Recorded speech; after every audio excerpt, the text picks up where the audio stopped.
আসসালামু আলাইকুম ভাইয়া এবং আপুরা, তোমাদের সবাইকে আবারও স্বাগতম জানাচ্ছি কোষ বিভাজন চ্যাপ্টারের দ্বিতীয় পার্টে। গত ক্লাসে আমরা কিন্তু কোষ চক্র এবং কোষ বিভাজন চ্যাপ্টারের শুরুর দিকে যে আলোচনাগুলো সেগুলো করেছিলাম। আজকের ক্লাসে আমরা মাইটোসিস কোষ বিভাজন পুরাটা পড়ব এবং আরও কিছু টপিক আলোচনা করব এবং এর পরের পার্টে মায়োসিস যে কোষ বিভাজন সেটা নিয়ে পড়ব। সো আসো আজকের পার্ট 2 অর্থাৎ কোষ বিভাজন এই ক্লাসটা আমরা শুরু করি। আচ্ছা, তো মাইটোসিস কোষ বিভাজন ফার্স্টে আমাদের জানতে হবে মাইটোসিস কোষ বিভাজন এটা আসলে কি। আচ্ছা, সো মাইটোসিস কোষ বিভাজন হচ্ছে একটা কোষ থেকে, ধরে নাও এটা হচ্ছে একটা কোষ এবং এটা অবশ্যই একটা ডিপ্লয়েড কোষ। এই একটা কোষ থেকে আমরা যদি অনুরূপ গুণসম্পন্ন সমগুণসম্পন্ন দুইটা কোষ বানাই এবং এইখানেও ক্রোমোজোম সংখ্যা হবে ডিপ্লয়েড, তাহলে সেটাকে আমরা বলবো মাইটোসিস কোষ বিভাজন। বুঝতে পেরেছো? এবং এখানে নিউক্লিয়াসের বিভাজন একবার হয় এবং ক্রোমোজোমের বিভাজনটাও একবার হবে। ঠিক আছে, তাহলে মাইটোসিস কোষ বিভাজনের সংজ্ঞাটা আসলে কি দেখো ভাইয়া, যে কোষ বিভাজনে একটি দেহকোষের নিউক্লিয়াস বিভাজিত হয়ে সম আকৃতি এবং সমগুণ সম্পন্ন, তাহলে দুইটাই সম আকৃতি এবং সমগুণ সম্পন্ন দুইটি অপত্য কোষের অপত্য নিউক্লিয়াস সৃষ্টির মাধ্যমে দুইটি অপত্য কোষে পরিণত হয়, সেই কোষ বিভাজনই হচ্ছে মাইটোসিস। ঠিক আছে, তাহলে সম আকৃতি এবং সমগুণ সম্পন্ন দুইটা অপত্য নিউক্লিয়াসে বিভক্ত হবে এবং এরপরে অপত্য কোষে পরিণত হবে, এটাই হচ্ছে মাইটোসিস কোষ বিভাজন। এবং মাইটোসিস কোষ বিভাজন এটা প্রথম দেখতে পান বিজ্ঞানী শ্লাইখার।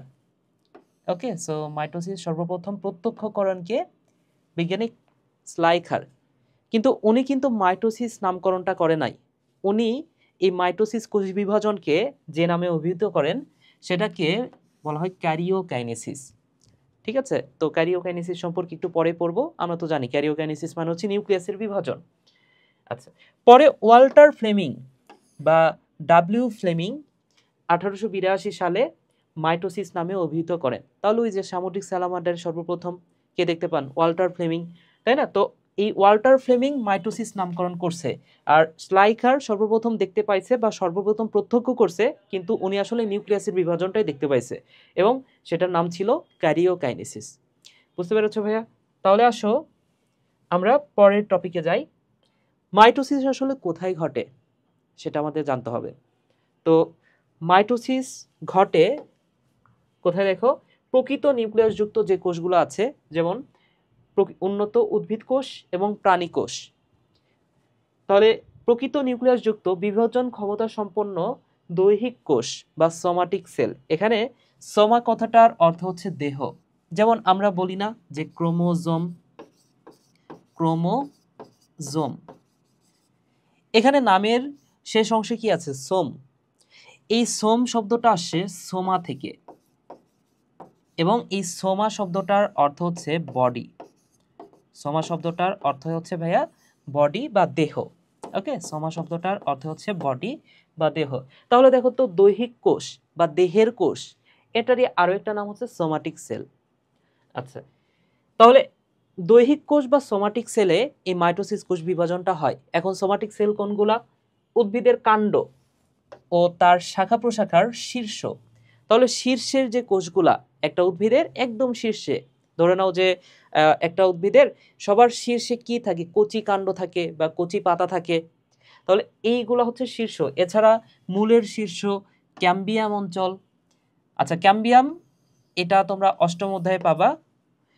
ক্যাম্বিয়াম হচ্ছে উদ্ভিদকে যেটা প্রশস্ত করে, উদ্ভিদকে যেটা মোটা করে, সেটাকে বলা হয় ক্যাম্বিয়াম। বুঝতে পেরেছো? তাহলে এটা কি করে ভাইয়া? এটা হচ্ছে উদ্ভিদের ব্যাস বৃদ্ধি করে। ক্যাম্বিয়াম উদ্ভিদের ব্যাস বৃদ্ধি করে, এই কথাটা মনে রাখো, ব্যাস বৃদ্ধি করে। তো অষ্টম অধ্যায়ে দেখবা যে কর্ক ক্যাম্বিয়াম, ইন্টারফ্যাসিকুলাস ক্যাম্বিয়াম, তো এগুলোর কাজ হচ্ছে উদ্ভিদকে মোটা তাজা করা। আচ্ছা, তাহলে ক্যাম্বিয়াম অঞ্চল, ভ্রূণমুকুল, ভ্রূণমূল, পুষ্পমুকুল, অগ্রমুকুল, বর্ধনশীল পাতা, এই জায়গাগুলোতে দেখা যায়, এই জায়গাগুলোতে মাইটোসিস কোষ বিভাজন হয়। ওকে, আচ্ছা, এছাড়াও দেখো জননাঙ্গের গঠন ও বৃদ্ধি। তাহলে জননাঙ্গ বলতে কি বোঝাচ্ছে ভাইয়া? ইংলিশে বলা হয় গোনাড। জননাঙ্গর ইংলিশটা হচ্ছে গোনাড। এবং জননাঙ্গ বলতে বোঝানো হয়, জননাঙ্গ মানে হচ্ছে ডিম্বাশয় অথবা শুক্রাশয়। জননাঙ্গ মানে হচ্ছে ডিম্বাশয় অ্যান্ড শুক্রাশয়, এটা হচ্ছে জননাঙ্গ। তো এখানে একটা নোট করে দিই ভাইয়া, তোমাকে যদি প্রশ্ন করে জননাঙ্গের বৃদ্ধি, জননাঙ্গের বৃদ্ধি হয় কি কোন বিভাজনের মাধ্যমে? মাইটোসিস কোষ বিভাজন। ঠিক আছে, তাহলে তিনটা কনফিউজিং ওয়ার্ড বা তিনটা কনফিউজিং এমসিকিউ তোমাকে একটু বলে দিই। জননাঙ্গের বৃদ্ধি যদি তোমাকে বলে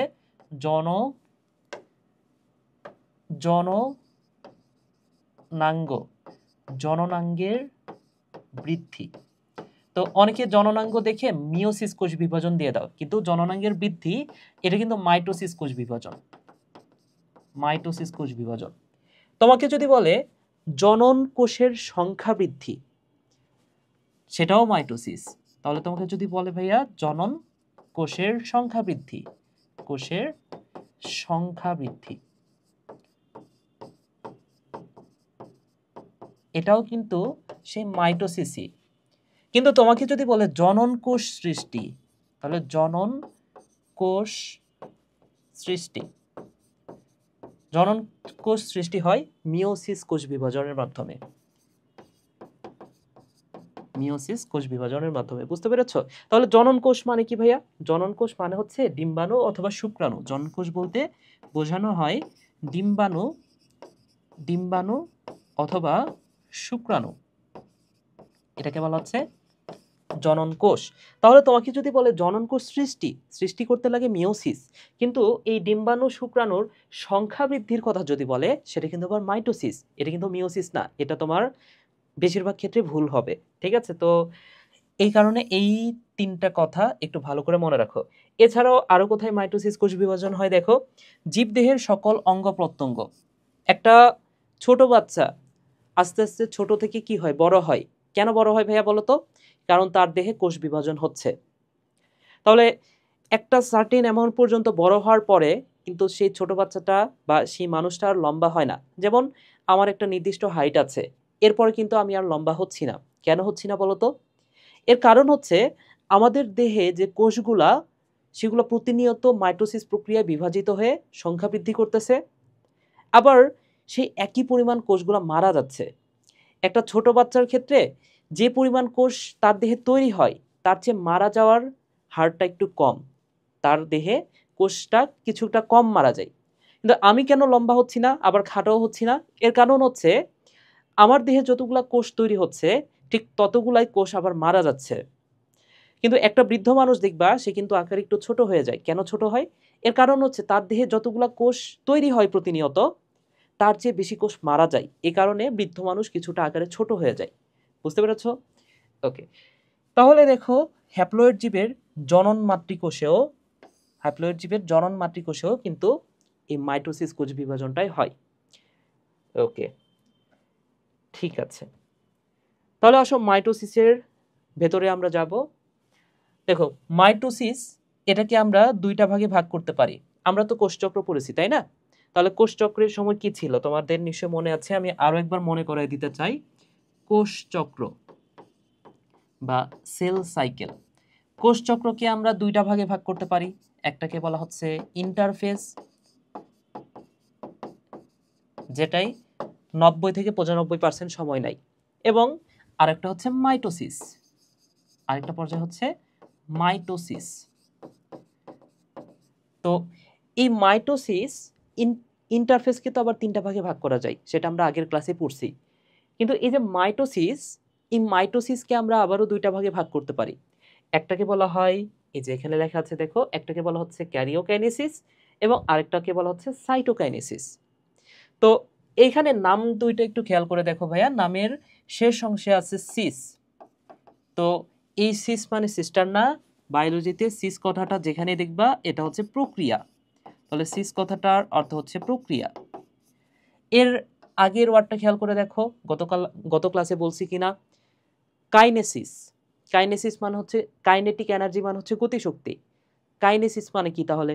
গতির প্রক্রিয়া অথবা বিভাজন প্রক্রিয়া। এটা হয়তো বা গত ক্লাসেও বলছি। তাহলে কাইনেসিস মানে কি ভাইয়া? এটা হচ্ছে বিভাজন প্রক্রিয়া। বিভাজন প্রক্রিয়া। তাহলে কাইনেসিস মানে হচ্ছে বিভাজন প্রক্রিয়া। এবং নামের শুরুতে আছে ক্যারিও। নামের শুরুতে আছে ক্যারিও। এই ক্যারিয়ন কথাটার অর্থটা মনে রাখো ভাইয়া। ক্যারিয়ন কথাটার অর্থ হচ্ছে নিউক্লিয়াস। নিউক্লিয়াস। তাহলে ক্যারিওকাইনেসিস মানে কি? নিউক্লিয়াসের বিভাজন। এবং এখানে নামের মধ্যে আছে সাইটো। এই সাইটো কথাটার অর্থ হচ্ছে সাইটোপ্লাজম। তাহলে সাইটো মানে কি? সাইটোপ্লাজম। সাইটোপ্লাজম। তাহলে কাইনেসিস মানে তো আমরা জানি বিভাজনের প্রক্রিয়া। তাহলে সাইটোকাইনেসিস মানে কি? সাইটোপ্লাজমের বিভাজন। এটা আমরা বলতে পারি সাইটোপ্লাজমের বিভাজন। আশা করি বুঝতে পেরেছো। তাহলে দেখো মাইটোসিস কোষ বিভাজন এটাকে দুইটা ভাগে ভাগ করা হচ্ছে। ফার্স্টে নিউক্লিয়াসের বিভাজনটা হবে, এরপরে সাইটোকাইনেসিস হবে, অর্থাৎ সাইটোপ্লাজমের বিভাজনটা হবে। তো এই যে ক্যারিওকাইনেসিস অর্থাৎ নিউক্লিয়াসটা কিভাবে বিভাজিত হবে, এটারই 5টা পর্যায় আছে। 5টা পর্যায়ে নিউক্লিয়াসটা পুরো নিউক্লিয়াসটা বিভাজিত হয়। ওকে, তাহলে এই যে ক্যারিওকাইনেসিস তাহলে মাইটোসিসকে ভাগ করলে আমরা দুইটা ভাগ পাই। একটা হচ্ছে ক্যারিওকাইনেসিস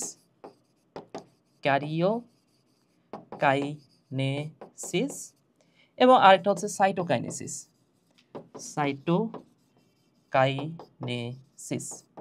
তাই না ভাইয়া? ওকে, তো এই কাইনেসিসকেই আমরা 5টা পর্যায়ে ভাগ করতে পারি। ফার্স্টে হচ্ছে প্রোফেজ, তারপরে প্রোমেটাফেজ, তারপরে মেটাফেজ, এরপরে অ্যানাফেজ এবং সবশেষে telophase. Prophase, prometaphase, metaphase, anaphase, telophase, এই 5টা ধাপ। তাহলে আমাদের মেইনলি এই ক্যারিওকাইনেসিসটাই আসলে পড়তে হবে, বা নিউক্লিয়াসের বিভাজনটা কিভাবে হয় এটা তোমরা 9, 10-এও পড়ছো। আচ্ছা, তো এই ক্যারিওকাইনেসিসটা আমি দেখাবো, বা মাইটোসিস কোষ বিভাজন পুরাটাই আমি দেখাবো। তার আগে ছোট্ট কয়েকটা টপিক নিয়ে আলোচনা করি যেটা তোমাদের জানা প্রয়োজন। আচ্ছা, ছোট্ট কয়েকটা বিষয় নিয়ে আলোচনা করে আমরা মেন টপিকের মধ্যে ঢুকে যাব। দেখো 3টা ওয়ার্ড তোমাদেরকে একটু লিখে দিই আমি। দেখো তো এই 3টা ওয়ার্ড তোমাদের কাছে পরিচিত কিনা। আমি যদি বলি ক্রোমাটিন, 3টা ওয়ার্ড। প্রথম ওয়ার্ডটা হচ্ছে ক্রোমাটিন, এটা একটা ওয়ার্ড। পরের ওয়ার্ডটা দেখো ভাইয়া, ক্রোমোজোম। এটা একটা ওয়ার্ড। এবং আরো একটা ওয়ার্ড হচ্ছে ক্রোমাটিড।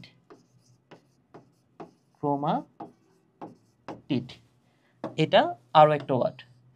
তাহলে তোমরা জানো কিনা, আমার মনে হয় অনেকেই তোমরা জানো। তো তোমরা একটু মনে মনে ভাবো তো ভাইয়া, যে এই 3টা ওয়ার্ড এটা কি একই ওয়ার্ড বা একই বিষয়, নাকি এই 3টা আলাদা বিষয়? আচ্ছা, তাহলে আমি একটু বলে দিই তোমাদের। দেখো এই 3টা আসলে একই জিনিস, কিন্তু 3টা ভিন্ন রূপ। তাহলে 3টা ভিন্ন রূপে নাম আলাদা হয়ে গেছে, কিন্তু জিনিসটা একই। আচ্ছা, ক্রোমাটিন এই নামটা একটু খেয়াল করে দেখো। নামের শুরুতে আছে ক্রম, প্রতিটা নামের শুরুতে আছে ক্রম। এই ক্রম আসলে গুগল ক্রম না, এই ক্রম কথাটার অর্থ হচ্ছে রং। তাহলে ক্রম প্রতিটা নামের মধ্যে আছে, ক্রম কথাটার অর্থ হচ্ছে রং। এবং নামের শেষে আছে টিন। তাহলে এই টিন মানে ওই যে আরএফএল এর টিন না, এই টিন কথাটার অর্থ হচ্ছে সুতা। টিন কথাটার অর্থ হচ্ছে সুতা। তাহলে ক্রোমাটিন মানে কি ভাইয়া? রঙিন সুতা। তাহলে ক্রোমোজোমটা আসলে কিভাবে থাকে তোমরা নিশ্চয়ই দেখেছো। যখন একটা কোষ যখন তোমরা আঁকাও, কোষের ভেতরে যে নিউক্লিয়াসটা থাকে, নিউক্লিয়াসের ভেতরে একটা গোল্লা থাকে যেটাকে বলা হয় নিউক্লিওলাস। এবং এর ভেতরেই তোমরা যখন আঁকাও তখন কিন্তু এর ভেতরে সুতার মতো পেঁচানো কিছু অংশ আঁকাও, তাই না? তাহলে দেখো তো, যখন এটা ক্রোমাটিন অবস্থায় থাকে অর্থাৎ সুতার মতো থাকে ক্রোমোজোমগুলা, তখনই সেটাকে আমরা বলি ক্রোমাটিন। আচ্ছা, তো এই ক্রোমাটিনের ভেতরে আসলে কি আছে? ক্রোমাটিনের ভেতরে আছে, এখানে আছে হিস্টোন প্রোটিন। হিস্টোন প্রোটিন হচ্ছে 4টা। এটা আমরা যখন ক্রোমোজোমের গঠনটা পড়বো তখন দেখবো ভালো করে, ঠিক আছে? তো এখানে হিস্টোন প্রোটিন থাকে, এগুলো হচ্ছে হিস্টোন প্রোটিন, এবং ডিএনএটা এই হিস্টোন প্রোটিনটাকে ঘিরে রাখে।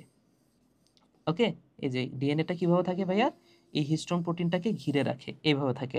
তাহলে দেখো এটাই হচ্ছে ডিএনএ, এটা হচ্ছে ডিএনএ, এবং এইখানে হলুদ অংশটা এটা হচ্ছে হিস্টোন প্রোটিন, এগুলো হচ্ছে হিস্টোন প্রোটিন।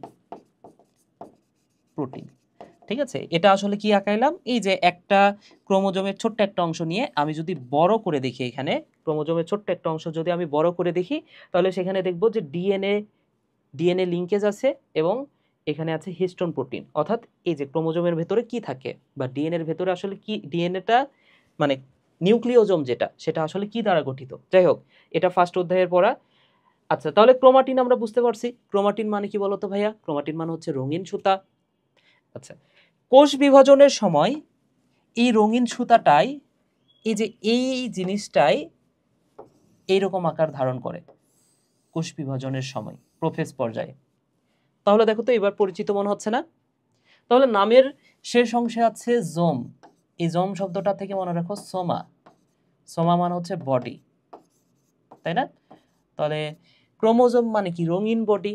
তাহলে এই সুতার মতো অংশটা যখন রং ধারণ করে এই যে মোটা আকৃতির হয় বা একটা দেহের গঠন তৈরি করে, তখন সেটাকে বলা হয় ক্রোমোজোম। আচ্ছা, এবং এই ক্রোমোজোমটাই যদি আমি দুইটা ভাগে ভাগ করি, দেখো তো ভাইয়া কি হবে? এই ক্রোমোজোমটাকে আমি চাইলে কি করতে পারি? মাঝ বরাবর দুই ভাগে ভাগ করে ফেলতে পারি। তাহলে যদি দুই ভাগে ভাগ করে ফেলি, এখানে ক্রোমোজোমের মাঝখানের যে অঞ্চলটা, অর্থাৎ এই যে এই অঞ্চলটাকে বলা হয় সেন্ট্রোমিয়ার। এই অঞ্চলটাকে কি বলা হচ্ছে ভাইয়া? এটাকে বলা হয় সেন্ট্রোমিয়ার। এখানে নামের শেষ অংশটা খেয়াল করে দেখো, নামের শেষে আছে মিয়ার, নামের শেষ অংশে আছে মিয়ার। এই মিয়ার শব্দটার অর্থ হচ্ছে অংশ। তাহলে সেন্ট্রো কথাটার অর্থ কি? সেন্টার। সেন্ট্রো মানে কি ভাইয়া? সেন্টার। তাহলে এই পুরা ক্রোমোজোমের সেন্টার কোনটা? এই যে এটা সেন্টার না? তাহলে এটাকে আমরা বলতে পারি সেন্ট্রোমিয়ার। বুঝতে পেরেছো? ওকে, এবং ক্রোমাটিড, তাহলে এই ক্রোমোজোমটাকে আমরা ভাগ করব, তবে এই সেন্ট্রোমিয়ারটা ভাগ করব না। এই যে দেখো এই মাঝখানের কি আছে, মাঝখানের এই অঞ্চলটাকে বলা হচ্ছে সেন্ট্রোমিয়ার। তাহলে এই সেন্ট্রোমিয়ারটাকে আমরা ভাগ করব না, আমরা ভাগ করব বাকি যে বাহুটা থাকে, এই বাহুটাকে আমরা ভাগ করব এই যে এই অঞ্চলটুকু ভাগ করব, আমরা এই অঞ্চলটুকু ভাগ করব। তাহলে সেটা দেখতে কেমন মনে হবে দেখো তো? একটা প্রজাপতির মতো দেখতে মনে হবে না? তাহলে কোষ বিভাজনের কোন একটা পর্যায়ে গিয়ে এটা এরকম প্রজাপতির মতো আকার ধারণ করে, কিন্তু সেন্ট্রোমিয়ারটা কিন্তু এখনো ভাগ হয় নাই। তাহলে এই যে এই গঠনটাকে বলা হচ্ছে ক্রোমাটিড। তাহলে এই পুরা গঠনটাতে এইখানে দুইটা ক্রোমাটিড আছে, দেখো এই পর্যন্ত একটা ক্রোমাটিড, এই পর্যন্ত আরো একটা ক্রোমাটিড। তাহলে এখানে কয়টা ক্রোমাটিড? এই অংশটুকু একটা ক্রোমাটিড, এই অংশটুকু আলাদা একটা ক্রোমাটিড। আশা করি বুঝতে পেরেছো। তাহলে ক্রোমাটিড আমরা কাকে বলবো, এটা সংজ্ঞাটাও লিখে দিই একটু। সংজ্ঞাটা হচ্ছে, ক্রোমাটিড কাকে বলা হয়? সেন্ট্রোমিয়ার ব্যতীত সেন্ট্রোমিয়ার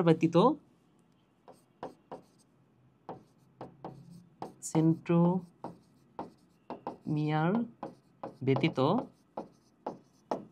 ক্রোমোজোম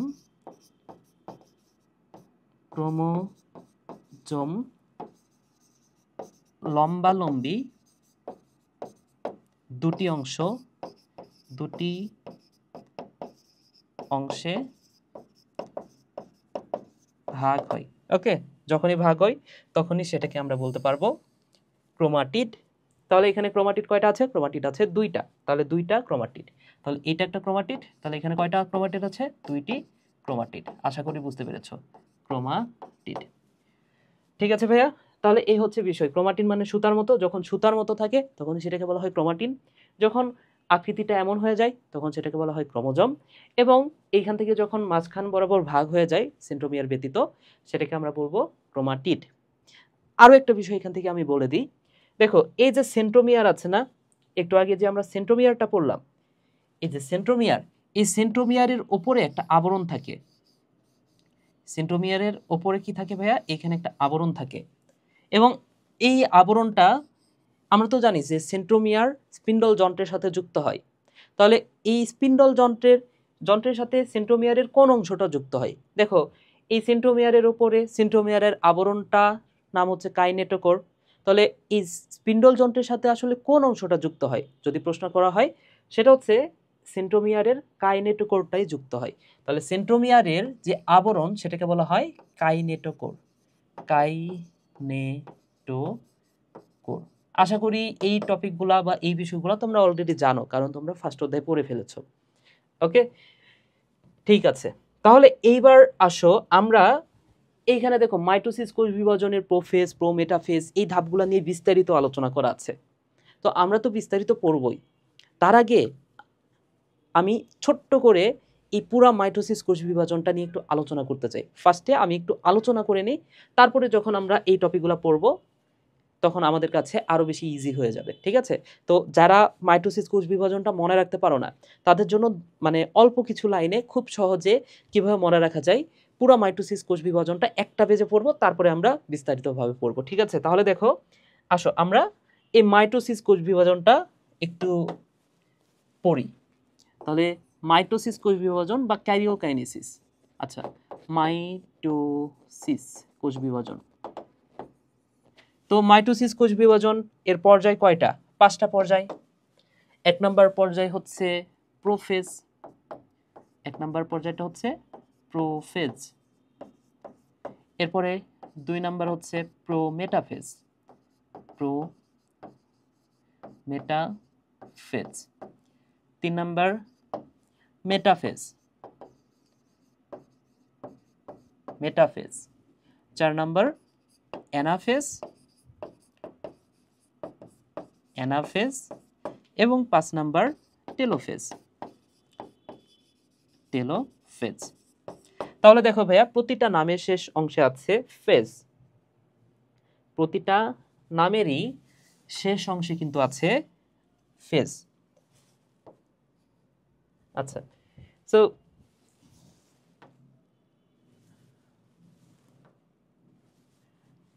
ওয়ার্ডগুলো একটু খেয়াল করে দেখো। তাহলে ওয়ার্ডগুলো একটু খেয়াল করে দেখো, প্রতিটা নামের শেষ অংশে আছে ফেজ। এই ফেজ কথাটার অর্থ হচ্ছে দশা।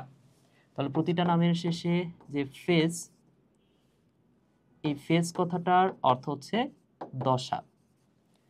নামের শুরুতে আছে, দেখো নামের শুরুতে আছে প্রো।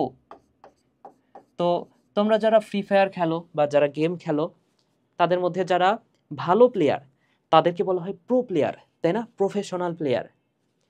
কিন্তু বায়োলজির ভাষায় প্রো কথাটার অর্থ হচ্ছে খারাপ। হ্যাঁ, তাহলে বায়োলজির ভাষায় যদি বলা হয়, তাহলে যাকে তুমি প্রো প্লেয়ার বলবা সে আসলে খারাপ প্লেয়ার। তাহলে প্রো মানে কি? প্রো মানে হচ্ছে আদি বা শুরু বা খারাপ, এটাও বোঝাই।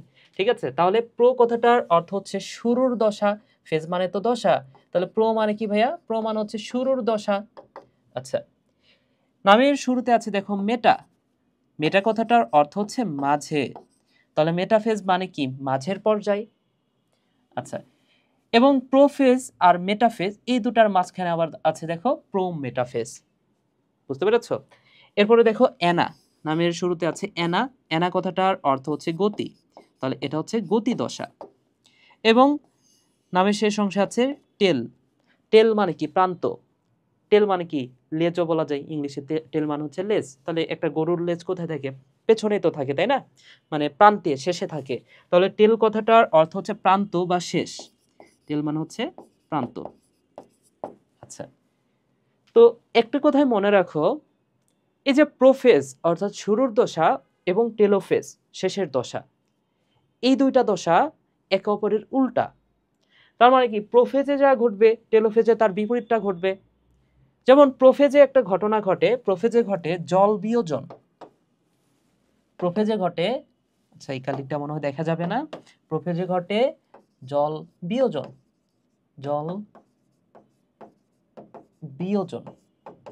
তাহলে বলো তো টেলোফেজে কি ঘটবে? টেলোফেজে ঘটবে জল যোজন। আচ্ছা, প্রোফেজে আরো একটা ঘটনা ঘটে। এই সময় নিউক্লিওলাস আর নিউক্লিয়ার মেমব্রেনের বিলুপ্তি ঘটতে থাকে, এটা আমরা জানি। তাহলে এখানে আরো একটা ঘটনা ঘটে, এখানে নিউক্লিওলাস নিউক্লিওলাস ও নিউক্লিয়ার মেমব্রেনের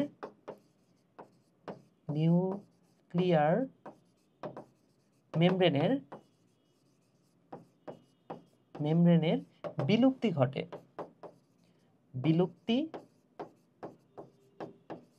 ঘটতে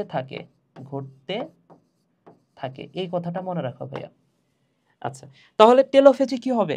টেলোফেজে নিশ্চয়ই এখানে বিলুপ্তি ঘটতেছে, তাহলে এখানে কি হবে? পুনরাবির্ভাব ঘটবে, তাই না? তাহলে এখানে ওই কথাটা মনে রাখো এই জায়গাটাতে। আচ্ছা, এটা একটু কপি করার চেষ্টা করি ভাইয়া, থামো।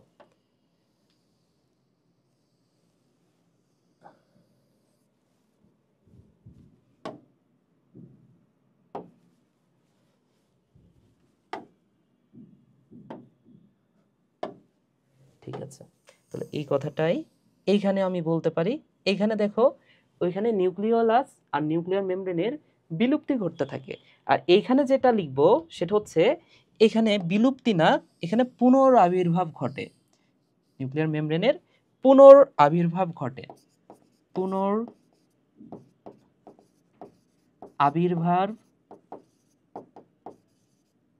অর্থাৎ পুনরায় ফিরে আসে। বুঝতে পেরেছো? তাহলে দেখো, দুইটা কথাই মনে রাখো, জাস্ট প্রোফেজ সম্পর্কে এবং টেলোফেজ সম্পর্কে। আরও যদি এক্সট্রা কথা মনে রাখতে চাও তাহলে এইখানে মনে রাখতে পারো, প্রোফেজ ধাপে ক্রোমাটিড গঠিত হয়। এখানে ক্রোমাটিডে, ক্রোমোজোমগুলা ক্রোমাটিডে পরিণত হয়, ক্রোমাটিড। ওকে, সো ক্রোমাটিড মানে কি আমরা অলরেডি জানি এখন। এরপর আসো প্রোমেটাফেজ। প্রোমেটাফেজ সম্পর্কে জাস্ট দুইটা কথা মনে রাখো। প্রথম কথাটা হচ্ছে এখানে একটা যন্ত্র তৈরি হয়, যন্ত্রটার নাম হচ্ছে স্পিন্ডল যন্ত্র। এবং দ্বিতীয় কথা, ক্রোমোজোমগুলা এই স্পিন্ডল যন্ত্রে ডান্স করে। তাহলে দুইটা কথা মনে রাখতে বলছি ভাইয়া। এখানে একটা যন্ত্র তৈরি হয় যার নাম হচ্ছে স্পিন্ডল যন্ত্র তৈরি হয়।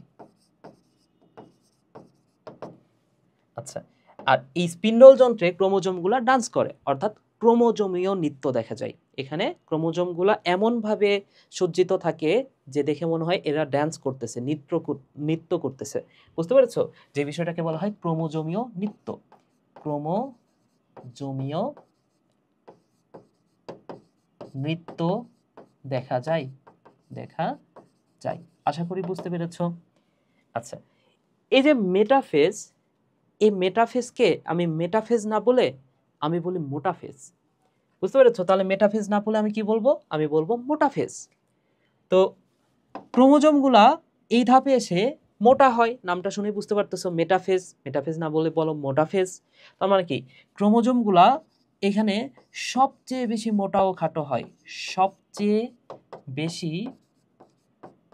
বেশি মোটা ও খাটো হয়। ঠিক আছে, অর্থাৎ এইখানে সবচেয়ে বেশি মোটা এবং খাটো হবে। তাহলে জোর দিয়ে যত কথা আছে সব হচ্ছে মেটাফেজে।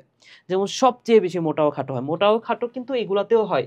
এই যে প্রোফেজ, প্রোমেটাফেজ, এগুলোতেও কিন্তু ক্রোমোজোমগুলো আস্তে আস্তে মোটা হতে থাকে, কিন্তু সবচেয়ে বেশি মোটা হয় কোথায়? মেটাফেজ। তাহলে জোর দিয়ে যত কথা বলা যায় সব হচ্ছে মেটাফেজ।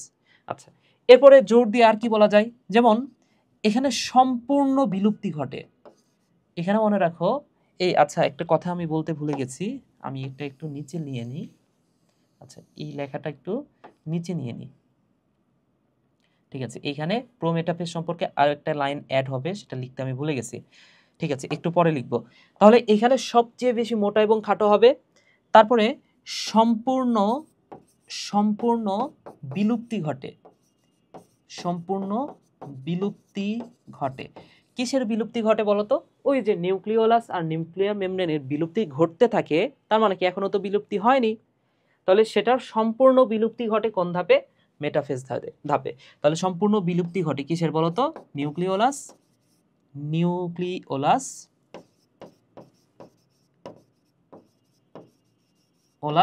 ও নিউক্লিয়ার মেমব্রেনের।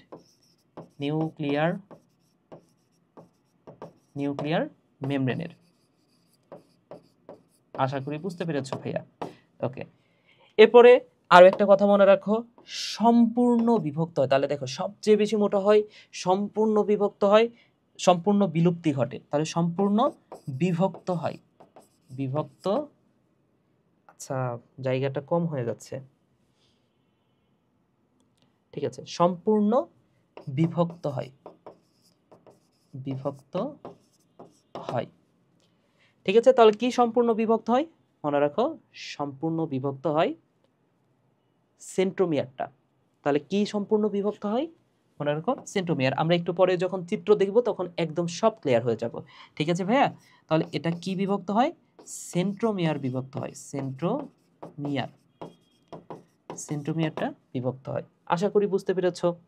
আচ্ছা, ঠিক আছে, তাহলে আমি এই অংশটুকু একটু উপরে তুলে দিই, তাহলে জায়গা পাবো বেশি। ঠিক আছে, এই যে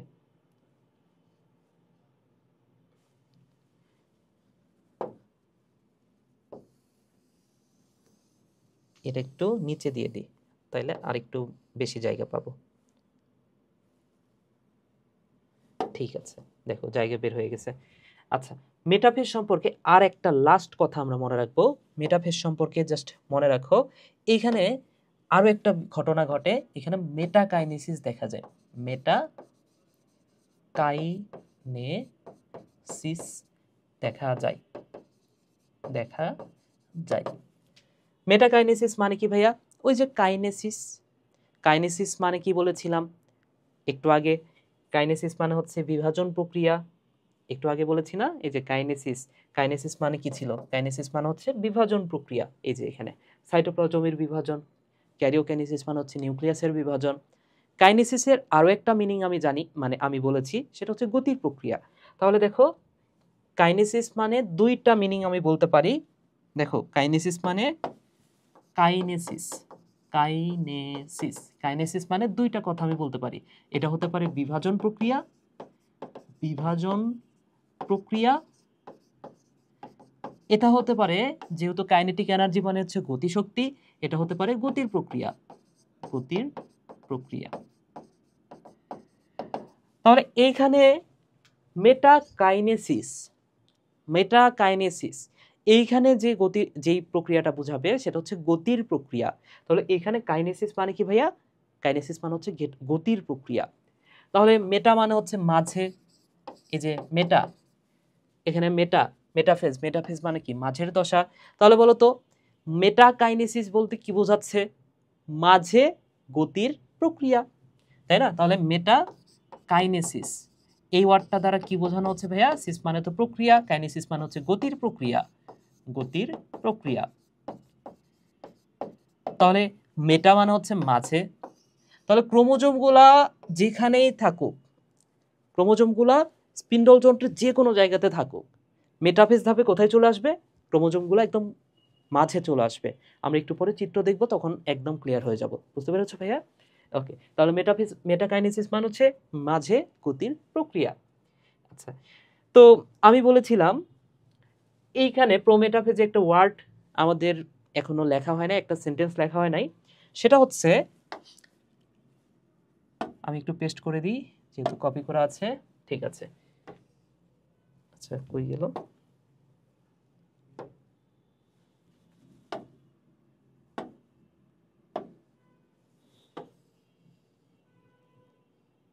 প্রোমেটাফেজ ধাপে, ঠিক আছে, এইখানে আরো একটা কথা অ্যাড হবে, লেখাটা একটু ছোট করে নি ভাইয়া, ওকে, যাতে জায়গা হয়।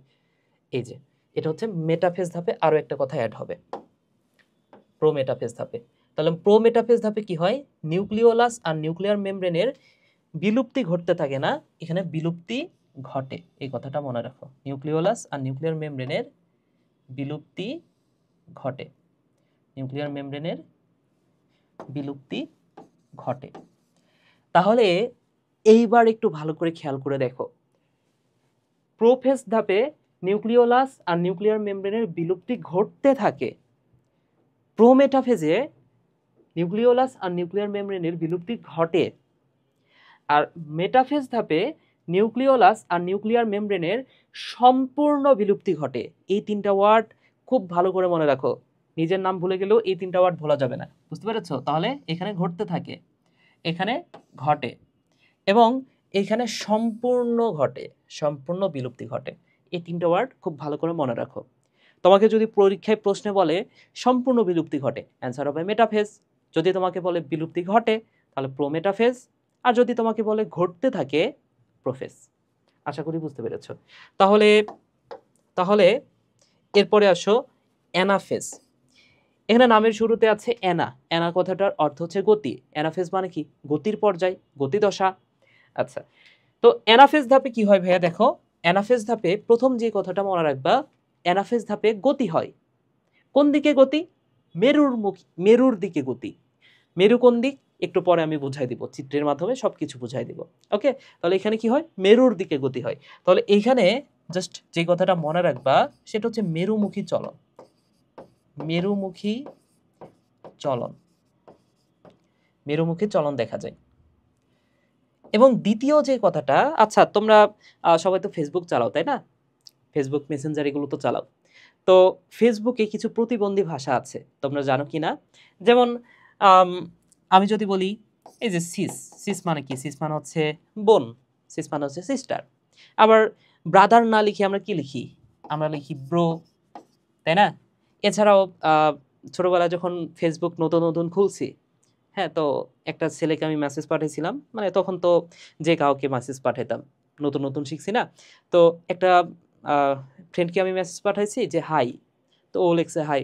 আমি বলছি কেমন আছো, ও লিখছে F9। হ্যাঁ, এটা আমার লাইফের সবচেয়ে ফার্স্ট প্রতিবন্ধী ভাষা আর কি। ঠিক আছে, তো আমি তো আর বুঝতে পারি না যে F9 আবার কি। তো তাকে জিজ্ঞেস করলাম যে এটা আসলে কি, F9 কি? ও লিখছে F9 মানে হচ্ছে ফাইন। ফাইন। আমি তো অবাক যে F9, ওয়াও, কি লিখছে এটা, ওয়াও। বুঝতে পেরেছো? তো এগুলো হচ্ছে প্রতিবন্ধী ভাষা। তো এরকমই একটা প্রতিবন্ধী ভাষা তুমি মনে রাখবা এই অ্যানাফেস সম্পর্কে। প্রতিবন্ধী ভাষাটা হচ্ছে এভাবে মনে রাখবা, VLJI, ভুলে যাই। VLJI মানে কি? ভুলে যাই। মিস্টার SAT, মিস্টার স্যাট। তাহলে মনে রাখো, ভুলে যাই মিস্টার স্যাট। তো যারা বোঝার অলরেডি বুঝে গেছো, তাই না ভাইয়া? এখানে এম মানে হচ্ছে মেটাসেন্ট্রিক। এখানে এম মানে কি? এম মানে হচ্ছে মেটাসেন্ট্রিক। মেটাসেন্ট্রিক। এস মানে কি? সাবমেটাসেন্ট্রিক। সাবমেটাসেন্ট্রিক। সাবমেটাসেন্ট্রিক। এ মানে হচ্ছে অ্যাক্রোসেন্ট্রিক। অ্যাক্রোসেন্ট্রিক।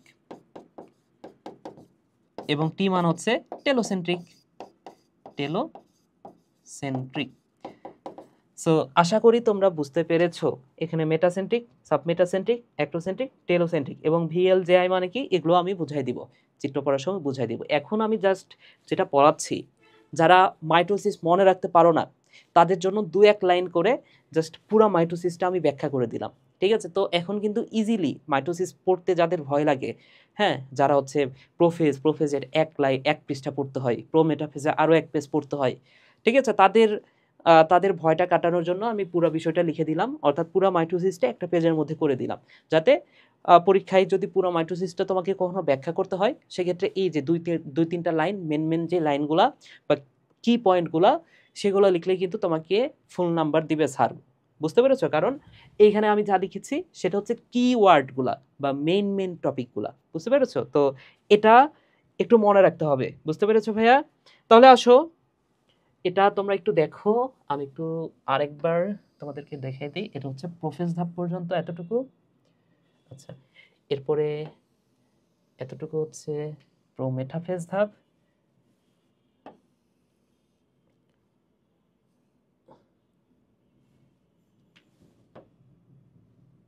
আচ্ছা, এতটুকু হচ্ছে প্রোমেটাফেজ ধাপ।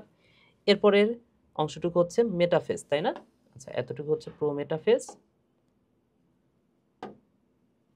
আচ্ছা, এরপরে মেটাফেজ। মেটাফেজ কতটুকু? এতটুকু হচ্ছে মেটাফেজ। আচ্ছা, মেটাফেজের পরে এতটুকু হচ্ছে অ্যানাফেজ এবং শেষ অংশটুকু হচ্ছে টেলোফেজ। ঠিক আছে, তাহলে দেখো, জল বিয়োজন, টেলোফেজে জল যোজন। ওইখানে নিউক্লিওলাস আর নিউক্লিয়ার মেমব্রেনের বিলুপ্তি ঘটে, আর টেলোফেজে পুনরাবির্ভাব ঘটে। তাহলে 2টা প্রক্রিয়া শেষ, 2টা পর্যায় শেষ, প্রোফেজ টেলোফেজ শেষ। মাঝখানে থাকে 3টা। তাহলে প্রোমেটাফেজে কি হয়, স্পিন্ডল যন্ত্র তৈরি হয়, ক্রোমোজোমগুলো স্পিন্ডল যন্ত্রে ডান্স করে, শেষ, এটাও শেষ। এরপরে দেখো মেটাফেজ, মেটাফেজ সম্পর্কে সবচেয়ে বেশি কথা। এখানে মেটাকাইনেসিস দেখা যায়, এটা হচ্ছে মেটাফেজ না পড়ে পড়ো মোটাফেজ, অর্থাৎ ক্রোমোজোমগুলো সবচেয়ে বেশি মোটা এবং খাটো হয়। এরপরে সবচেয়ে বিলুপ্তি হয়, মানে সম্পূর্ণ বিলুপ্তি হয়, সম্পূর্ণ বিভক্ত হয়। ঠিক আছে, মেটাকাইনেসিস, মোটা এবং খাটো, সম্পূর্ণ বিলুপ্তি, সম্পূর্ণ বিভক্ত, শেষ। অ্যানাফেজ ধাপে মেরুমুখী চলন, ভুলে যাই মিস্টার সেট। ওকে, ভুলে যাই মিস্টার সেট। আশা করি এই টোটাল বিষয়টা এখন তোমাদের মনে থাকবে। তাহলে আসো এখন আমরা ধাপে ধাপে প্রোফেজ, প্রোমেটাফেজ এই টপিকগুলো নিয়ে আলোচনা করি। তাহলে দেখো ভাইয়া, প্রোফেজ এটার অপর নাম কি দেখো, অর্ধ পর্যায় বা প্রাথমিক পর্যায়। এবং প্রোফেজ ধাপে কি ঘটে, মাইটোসিস এর সবচেয়ে দীর্ঘস্থায়ী পর্যায় হচ্ছে প্রোফেজ। ঠিক আছে, তাহলে এই কথাটাও আমি একটু এখানে লিখে দিই। আচ্ছা, তোমাকে যদি বলা হয় যে সবচেয়ে দীর্ঘস্থায়ী পর্যায় কোনটা, সবচেয়ে দীর্ঘস্থায়ী পর্যায় হচ্ছে প্রোফেজ, তাহলে এটা হচ্ছে 1 নম্বরটা হচ্ছে সবচেয়ে দীর্ঘস্থায়ী, দীর্ঘস্থায়ী। এবং একের পরে 2 নাম্বার অর্থাৎ প্রোমেটাফেজ, এটা হচ্ছে সবচেয়ে স্বল্পস্থায়ী পর্যায়। বুঝতে পেরেছো? তাহলে যদি তোমাকে প্রশ্ন করে যে সবচেয়ে স্বল্পস্থায়ী পর্যায় কোনটা, সবচেয়ে স্বল্পস্থায়ী পর্যায় হচ্ছে প্রোমেটাফেজ। কিন্তু তোমাকে যদি আবার বলে সবচেয়ে ক্ষণস্থায়ী পর্যায় কোনটা, সেটা হচ্ছে অ্যানাফেজ। বুঝতে পেরেছো? তাহলে এটা হচ্ছে ক্ষণস্থায়ী পর্যায়, এটা হচ্ছে ক্ষণস্থায়ী পর্যায়। তাহলে তোমাকে যদি বলে দীর্ঘস্থায়ী পর্যায়, প্রোফেজ, তাহলে প্রথমে দীর্ঘ, তারপর স্বল্প, দীর্ঘ, স্বল্প এবং অ্যানাফেজটা হচ্ছে ক্ষণস্থায়ী। বুঝতে পেরেছো? তাহলে তাহলে দেখো ভাইয়া, প্রোফেজের এটাকে বলা হচ্ছে সবচেয়ে দীর্ঘস্থায়ী পর্যায়। এরপরে আমি একটা কথা বলছি না, প্রোফেজে কি হয়, জল বিয়োজন ঘটে, নিউক্লিওপ্লাজম থেকে পানি অপসরণ ঘটে, অর্থাৎ এই পানি অপসরণ বলতে বোঝানো হচ্ছে জল বিয়োজন, জল বিয়োজন। এবং যখনই জল বিয়োজন ঘটে তখনই মনে রাখো ক্রোমোজোমগুলা খাটো এবং মোটা হয়। বুঝতে পেরেছো? তাহলে ক্রোমোজোম কখন খাটো এবং মোটা হয়, যখন জল বিয়োজন হয়, ক্রোমোজোম থেকে যখন পানিটা বের হয়ে যাবে, ক্রোমোজোমগুলো আস্তে আস্তে কনডেনসেশনের মাধ্যমে ক্রোমোজোমগুলো আস্তে আস্তে খাটো এবং মোটা হতে থাকবে। বুঝতে পেরেছো? আচ্ছা, তাহলে যখনই এই জল অপসারণ হবে তখন ক্রোমোজোমগুলা আস্তে আস্তে খাটো হবে এবং মোটা হয়। এরপরে দেখো সিডিকে, সিডিকে মানে কি, গত ক্লাসে আমরা জেনেছি সিডিকে মানে হচ্ছে cyclin dependent kinase, cyclin dependent kinase. আচ্ছা, উপরে লিখে দিই, সাইক্লিন ডিপেন্ডেন্ট কাইনেস। তাহলে এখানে নামের শেষে আছে এএসি, কোন নামের শেষে যদি এএসি থাকে সেটা কিন্তু এনজাইম, সেটা হচ্ছে এনজাইম, তাই না? তাহলে সাইক্লিন ডিপেন্ডেন্ট কাইনেস এটা কি, এটা হচ্ছে একটা এনজাইম, যেটা আমরা গত ক্লাসেও জেনেছি। তাহলে এই সাইক্লিন ডিপেন্ডেন্ট কাইনেস কর্তৃক কত প্রোটিন এর ফসফোরাইলেশনের কারণে, তাহলে সিডিকে এর কারণে কি হয়, এটা ফসফোরাইলেশন করে। ফসফোরাইলেশন মানে কি, আমরা জানি যে ফসফেট যোগ, এটার অর্থ হচ্ছে ফসফেট যোগ। তাহলে ফসফোরাইলেশন মানে হচ্ছে ফসফেট যোগ করা। তাহলে ফসফোরাইলেশনের কারণে ক্রোমোজোম সংকুচিত হতে থাকে। তাহলে এই যে সিডিকে কর্তৃক যে ফসফোরাইলেশনটা হয় সেটার কারণেই এই যে ক্রোমোজোমগুলা এটা সংকুচিত হতে থাকে। বুঝতে পেরেছো? অর্থাৎ ক্রোমোজোমগুলা ফার্স্টের দিকে কি অবস্থায় থাকে, আমরা তো জানি যে ক্রোমোজোমগুলা এই যেভাবে সুতার মতো অবস্থায় থাকে, তাহলে সেটাকে বলা হয় ক্রোমাটিন। তারপরে যখন এই ক্রোমাটিন থেকে আস্তে আস্তে জলটা বের হয়ে যাইতে থাকে, তখন এই ক্রোমোজোমগুলা আস্তে আস্তে খাটো এবং মোটা হইতে থাকে, তখন এইটাই আকৃতি ধারণ করে এরকম, তখনই এটা এই যে ক্রোমোজোমের আকৃতিটা ধারণ করে। আচ্ছা, এই দশায় কি হয়, নিউক্লিয়াসটা আকারে বড় হয়, তাহলে এই নিউক্লিয়াসটা আস্তে আস্তে আকারে বড় হবে। এবং আরও একটা গুরুত্বপূর্ণ কথা, সেটা হচ্ছে এখানে লেখা নাই, তবে আমি তো লিখে দিয়েছিলাম, তাই না? এখানে নিউক্লিওলাস আর নিউক্লিয়ার মেমব্রেনের বিলুপ্তি ঘটতে থাকে, তাহলে এই কথাটাও অ্যাড করে নাও একদম শেষে। তাহলে এখানে যখন নিউক্লিয়াসটা আকারে বড় হচ্ছে সেই সময়ে নিউক্লিওলাস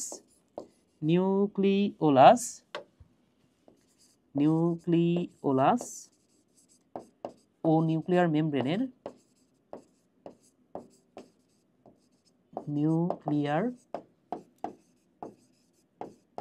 মেমব্রেনের বিলুপ্তি ঘটতে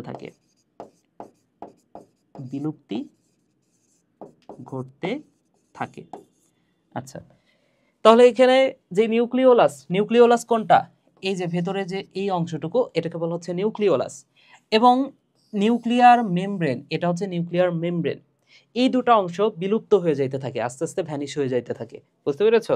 ওকে, এরপরে দেখো এখানে ক্রোমোজোম রং ধারণ ক্ষমতা বৃদ্ধি পায়, অর্থাৎ ক্রোম কথাটার অর্থ হচ্ছে রং। তাহলে এতক্ষণ রঙিন ছিল না, বা এটা অনুবীক্ষণ যন্ত্রের মতো ভেতরে দেখা যাইতো না। তো যখনই এই ক্রোমোজোমগুলো আস্তে আস্তে মোটা এবং খাটো হওয়া শুরু করে, সেই সময় এখানে রং ধারণ ক্ষমতাটা বৃদ্ধি পায়। আচ্ছা, ক্রোমাটিডে বিভক্ত হয়। তাহলে ক্রোমাটিড মানে কি এখন নিশ্চয়ই তোমরা জানো, যে সেন্ট্রোমিয়ার ব্যতীত ক্রোমোজোমটা যদি লম্বালম্বি ভাগে ভাগ হয়ে যায়, তখন সেটাকে বলা হয় ক্রোমাটিড। তাহলে এখানে ক্রোমাটিডটা আসলে দেখানো হয় নাই, কিন্তু এই পর্যায়ের প্রোফেজ পর্যায়ের শেষের দিকে ক্রোমোজোমগুলা ক্রোমাটিডে পরিণত হয়। আর ক্রোমাটিড মানে কি আমরা তো জানি ভাইয়া, তাই না? তাহলে এটা হচ্ছে সেন্ট্রোমিয়ার ব্যতীত, যদিও আগে লিখে দিয়েছি, এখানেও লিখে নাও, সেন্ট্রোমিয়ার ব্যতীত ক্রোমোজোমগুলো লম্বালম্বি ভাগ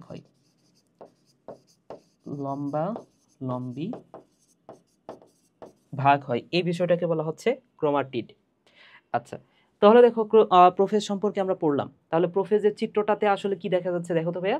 প্রোফেজের চিত্রটাতে আমরা দেখতে পাচ্ছি এই যে এটা হচ্ছে একটা উদ্ভিদ কোষ।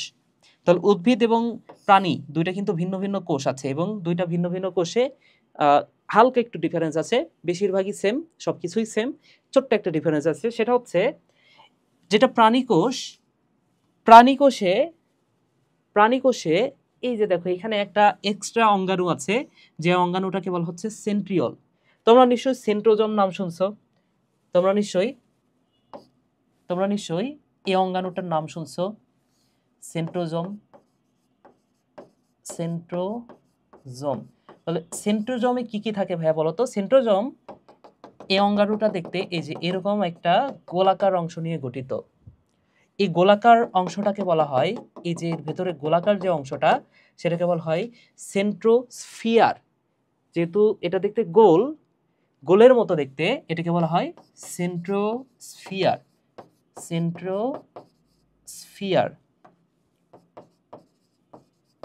এখানে নামের শেষ অংশে কি আছে দেখো তো? নামের শেষ অংশে আছে স্ফিয়ার। এই স্ফিয়ার কথাটার অর্থ হচ্ছে গোল। তাহলে বায়োলজিতে স্ফিয়ার কথাটার অর্থ কি? স্ফিয়ার কথাটার অর্থ হচ্ছে গোল। এবং তাহলে এই সেন্ট্রোজোমের যে স্ফিয়ারটা, সেটাকে বলা হচ্ছে সেন্ট্রোস্ফিয়ার। বুঝতে পেরেছো?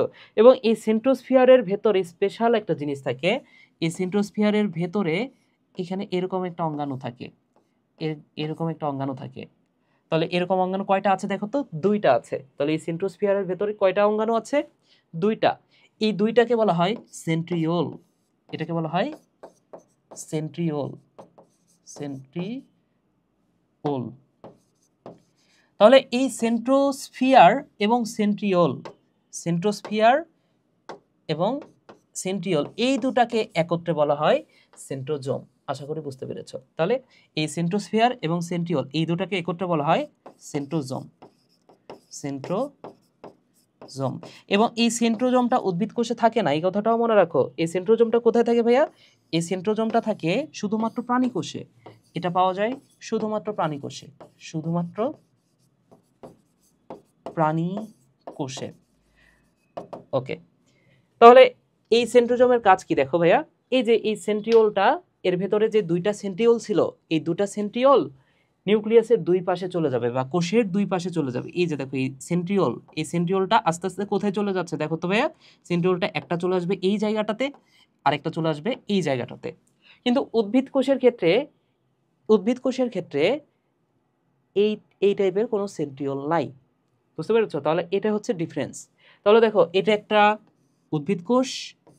উদ্ভিদ কোষের ভেতরে নিউক্লিয়াসটা কি অবস্থায় ছিল? নিউক্লিয়াসের ভেতরে এটা ক্রোমাটিন অবস্থায় ছিল। কিন্তু ক্রোমাটিন থেকে আস্তে আস্তে কিন্তু এখন আর ক্রোমাটিন নাই, আস্তে আস্তে দেখো খাটো এবং মোটা হওয়া শুরু করছে, ক্রোমোজোমগুলা আস্তে আস্তে দেখো খাটো এবং মোটা হওয়া শুরু করছে। যদিও এখানে ক্রোমাটিডটা দেখানো হয় নাই, ক্রোমাটিড মানে কি মাঝখান দিয়ে ভাগ হবে, কিন্তু এখানে ক্রোমাটিডটা দেখানো হয় নাই। তো ক্রোমাটিড তুমি যদি নাও দেখাও তাইলেও হবে, আবার দেখাইলেও কোনো সমস্যা নেই, ঠিক আছে। তাহলে এখানে নিউক্লিওলাস আর নিউক্লিয়ার মেমব্রেনটা আস্তে আস্তে বিলুপ্ত হওয়া শুরু হবে, সেটাও যদি দেখাও তাইলেও হবে, বুঝতে পেরেছো? তাহলে এই হচ্ছে উদ্ভিদ কোষের চিত্র এবং এটা হচ্ছে প্রাণী কোষের চিত্র। তাহলে দুইটার মধ্যে ডিফারেন্স এটাই, এটাতে সেন্ট্রিওল আছে, এটাতে সেন্ট্রিওল নাই। আচ্ছা, তো এই যে সেন্ট্রিওলের কাজ কি জানো? এই সেন্ট্রিওলের কাজ হচ্ছে এটা স্পিন্ডল যন্ত্র তৈরি করে, এটা স্পিন্ডল যন্ত্র তৈরি করে, স্পিন্ডল যন্ত্র তৈরি করে, আচ্ছা, তাহলে এটা স্পিন্ডল যন্ত্র তৈরি করে, যেটার নাম তোমরা ছোটবেলা থেকে শুনেছ। তাহলে উদ্ভিদ কোষে তো এই সেন্ট্রিওলটা নাই, তাহলে তোমার মনে প্রশ্ন হতে পারে না যে ভাইয়া তাহলে এটা যেহেতু স্পিন্ডল যন্ত্র তৈরি করে, তাহলে এটা তো প্রাণী কোষে তৈরি হচ্ছে, কিন্তু উদ্ভিদ কোষে তাহলে এই কাজটা কে করে? উদ্ভিদ কোষে এই সেম কাজটা করে মাইক্রোটিউবিউল, বুঝতে পেরেছো? ওকে, যে কোষীয় কঙ্কাল আছে না, তাহলে উদ্ভিদ কোষে এই কথাটাও মনে রাখো ভাইয়া, উদ্ভিদ কোষে এই স্পিন্ডল যন্ত্রটা তৈরি হয়, উদ্ভিদ কোষে স্পিন্ডল যন্ত্র তৈরি করে, স্পিন্ডল যন্ত্র তৈরি করে মাইক্রোটিউবিউল, মাইক্রোটিউবিউল, আশা করি বুঝতে পেরেছো। ওকে, সো এই হচ্ছে বিষয়, ঠিক আছে। তাহলে আমরা প্রোফেজ সম্পর্কে পড়লাম, এবার আসো প্রোমেটাফেজ। তাহলে প্রোমেটাফেজ সম্পর্কে আমরা দুইটা কথা তখনই পড়ছি, একটা হচ্ছে স্পিন্ডল যন্ত্র তৈরি হবে এবং এখানে ক্রোমোজোমগুলো ডান্স করবে। তাহলে আমরা আরেকটু বিস্তারিত পড়বো। দেখো এখানে নিউক্লিওলার মেমব্রেন এবং নিউক্লিওলাস যেটা সেটা বিলুপ্তি ঘটে, আচ্ছা এটা আমরা আগেও পড়েছি। তাহলে এখানে চিত্রটাতে দেখো নিউক্লিয়ার মেমব্রেন আর নিউক্লিওলাস এটা এখনো বিলুপ্ত হয় নাই, আস্তে আস্তে বিলুপ্তির পথে, এই বিষয়টা দেখানো হয়েছে। ওকে, এখানেও তুমি দেখাই দিতে পারো, যদিও এখানে দেখানো হয় নাই, এখানেও তুমি দেখাই দিতে পারো যে নিউক্লিওলাস আর নিউক্লিয়ার মেমব্রেনটা এখনো বিলুপ্ত হয় নাই, তবে বিলুপ্ত হচ্ছে, এরকম তুমি দেখাই দিতে পারো চিত্রটা। এর ভিতরে নিউক্লিওলাসটাও এখনো বিলুপ্ত হয় নাই, নিউক্লিওলাসটাও এভাবে দেখাই দিতে পারো। আচ্ছা, দ্বিতীয় কথাটা কি বলছে দেখো, দ্বিতীয় কথাটা বলছে এখানে স্পিন্ডল যন্ত্র তৈরি হয়। তাহলে উদ্ভিদ কোষ বলো আর প্রাণী কোষ বলো, দুই জায়গাতে কি তৈরি হয়েছে? স্পিন্ডল যন্ত্র তৈরি হয়েছে। উদ্ভিদ কোষে কোথা থেকে তৈরি হয়েছে? এটা স্পিন্ডল যন্ত্রটা তৈরি হয়েছে, এই যে এগুলো হচ্ছে স্পিন্ডল যন্ত্র, এই যে এই যন্ত্রটা, এই যন্ত্রটার নাম হচ্ছে স্পিন্ডল যন্ত্র। প্রাণী কোষে এই যে এইটা স্পিন্ডল যন্ত্র। তাহলে প্রাণী কোষ এটা তৈরি হয়েছে কোথা থেকে? সেন্ট্রিওল থেকে। এই যে দেখো উপরে কি আছে, উপরে এবং নিচে দুইটা ধারে আছে সেন্ট্রিওল, এই যে এটা হচ্ছে সেন্ট্রিওল, এবং সেন্ট্রিওল থেকে দেখো দুই পাশে একটা রশ্মি বের হয়েছে। সেন্ট্রিওল থেকে কি বের হয়েছে ভাইয়া? এই দুই পাশে রশ্মি, এই জায়গাগুলোতে রশ্মি বের হয়েছে, এই রশ্মিগুলাকে বলা হয় অ্যাস্টার রে। তাহলে এই রশ্মিগুলোর নাম কি ভাইয়া? এই রশ্মিগুলোর নাম হচ্ছে, এটাকে বলা হয় অ্যাস্টার রে, এটাকে বলা হয় অ্যাস্টার রে। আচ্ছা, তাহলে এই স্পিন্ডল যন্ত্র তো তৈরি হয়েছে সেন্ট্রিওল থেকে, আর উদ্ভিদ কোষে এটা তৈরি হয় মাইক্রোটিউবিউল থেকে। এবং এখানে ক্রোমোজোমগুলা ডান্স করে, অর্থাৎ ক্রোমোজোমেও নৃত্য দেখা যায়। এই তিনটা কথা মনে রাখতে হবে প্রোমেটাফেজ সম্পর্কে। তো এখানে আরো কিছু কথা আছে, আরো কিছু বিষয় আছে যেটা তোমাদেরকে একটু বলে দিই। দেখো যখন স্পিন্ডল যন্ত্রটা তৈরি হয়, আমি নিজে একটা চিত্র আঁকাই। ধরে নাও এটা হচ্ছে একটা উদ্ভিদ কোষ, ধরে নাও এটা হচ্ছে একটা উদ্ভিদ কোষ। এই উদ্ভিদ কোষে যখন স্পিন্ডল যন্ত্র যখন তৈরি হয়, আচ্ছা এইগুলো হচ্ছে স্পিন্ডল যন্ত্র, এখানে বেশ কয়েকটি স্পিন্ডল যন্ত্র আমি আঁকাই।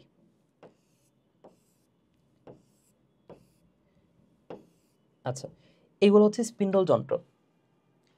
তো এই স্পিন্ডল যন্ত্রের দুই পাশের যে অঞ্চল, অর্থাৎ এই অঞ্চলটা এবং এই অঞ্চলটা, এই দুটো অঞ্চলকে বলা হয় মেরু অঞ্চল। এই দুটো অঞ্চলকে কি বলা হয় ভাইয়া? এই অঞ্চলটাকে বলা হয় মেরু অঞ্চল। মেরু, উপরের এই অঞ্চলটাও হচ্ছে মেরু অঞ্চল। তাহলে মেরু অঞ্চল কয়টা? মেরু অঞ্চল হচ্ছে দুইটা। এবং মাঝখানের দিকের যে অঞ্চলটা, এই যে এই অঞ্চলটা, এই মাঝখানের অঞ্চলটাকে বলা হয় বিষুবীয় অঞ্চল। এটাকে বলা হয় ভাইয়া বিষুবীয় অঞ্চল। বিষুবীয় অঞ্চল, বুঝতে পেরেছো? ওকে, এরপর আসো, এর ভেতরে যে ক্রোমোজোমগুলা ছিল বা ক্রোমাটিডগুলা ছিল, ক্রোমোজোম না ক্রোমাটিড, তাহলে ক্রোমাটিড তো ছড়ানো ছেটানো অবস্থায় ছিল, তাই না? এবার এই ক্রোমাটিডগুলা যুক্ত হবে এই সেন্ট্রিওল স্পিন্ডল যন্ত্রের সাথে। তাহলে ধরে নাও এই যে এইখানে একটা ক্রোমাটিড যুক্ত হইল, এই স্পিন্ডল যন্ত্রে একটা ক্রোমাটিড যুক্ত হইল, তাহলে এটা একটা ক্রোমাটিড। এই স্পিন্ডল যন্ত্রে আরেকটা ক্রোমাটিড যুক্ত হইল, এই যে উপরের দিকে একটা ক্রোমাটিড যুক্ত হইল।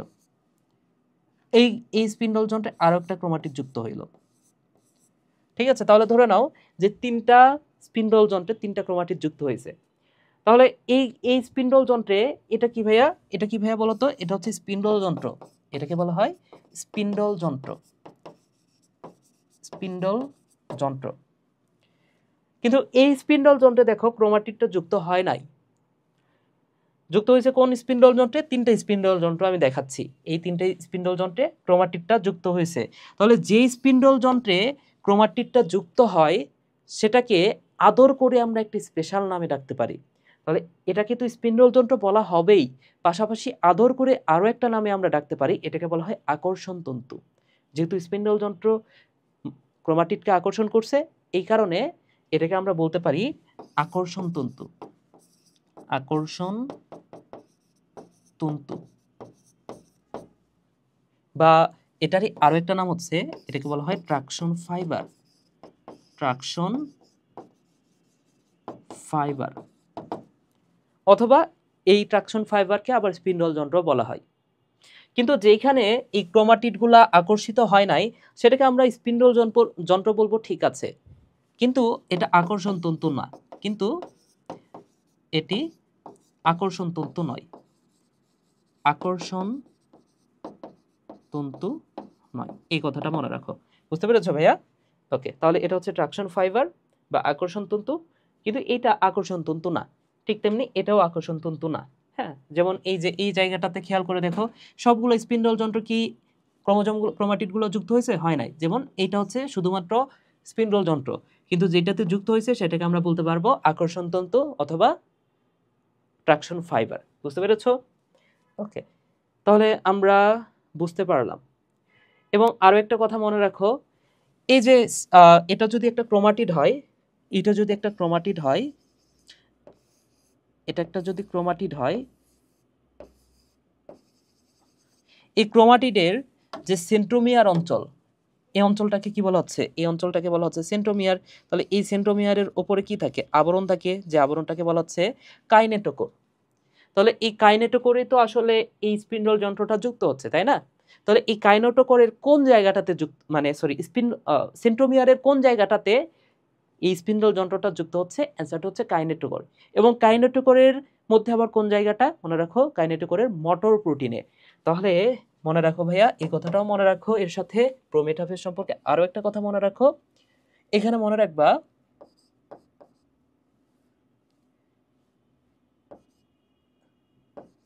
স্পিন্ডল যন্ত্রে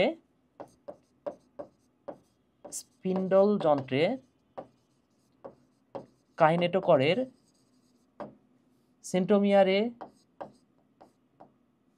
আচ্ছা ক্রোমাটিডের ফার্স্টে লিখো, ক্রোমাটিডের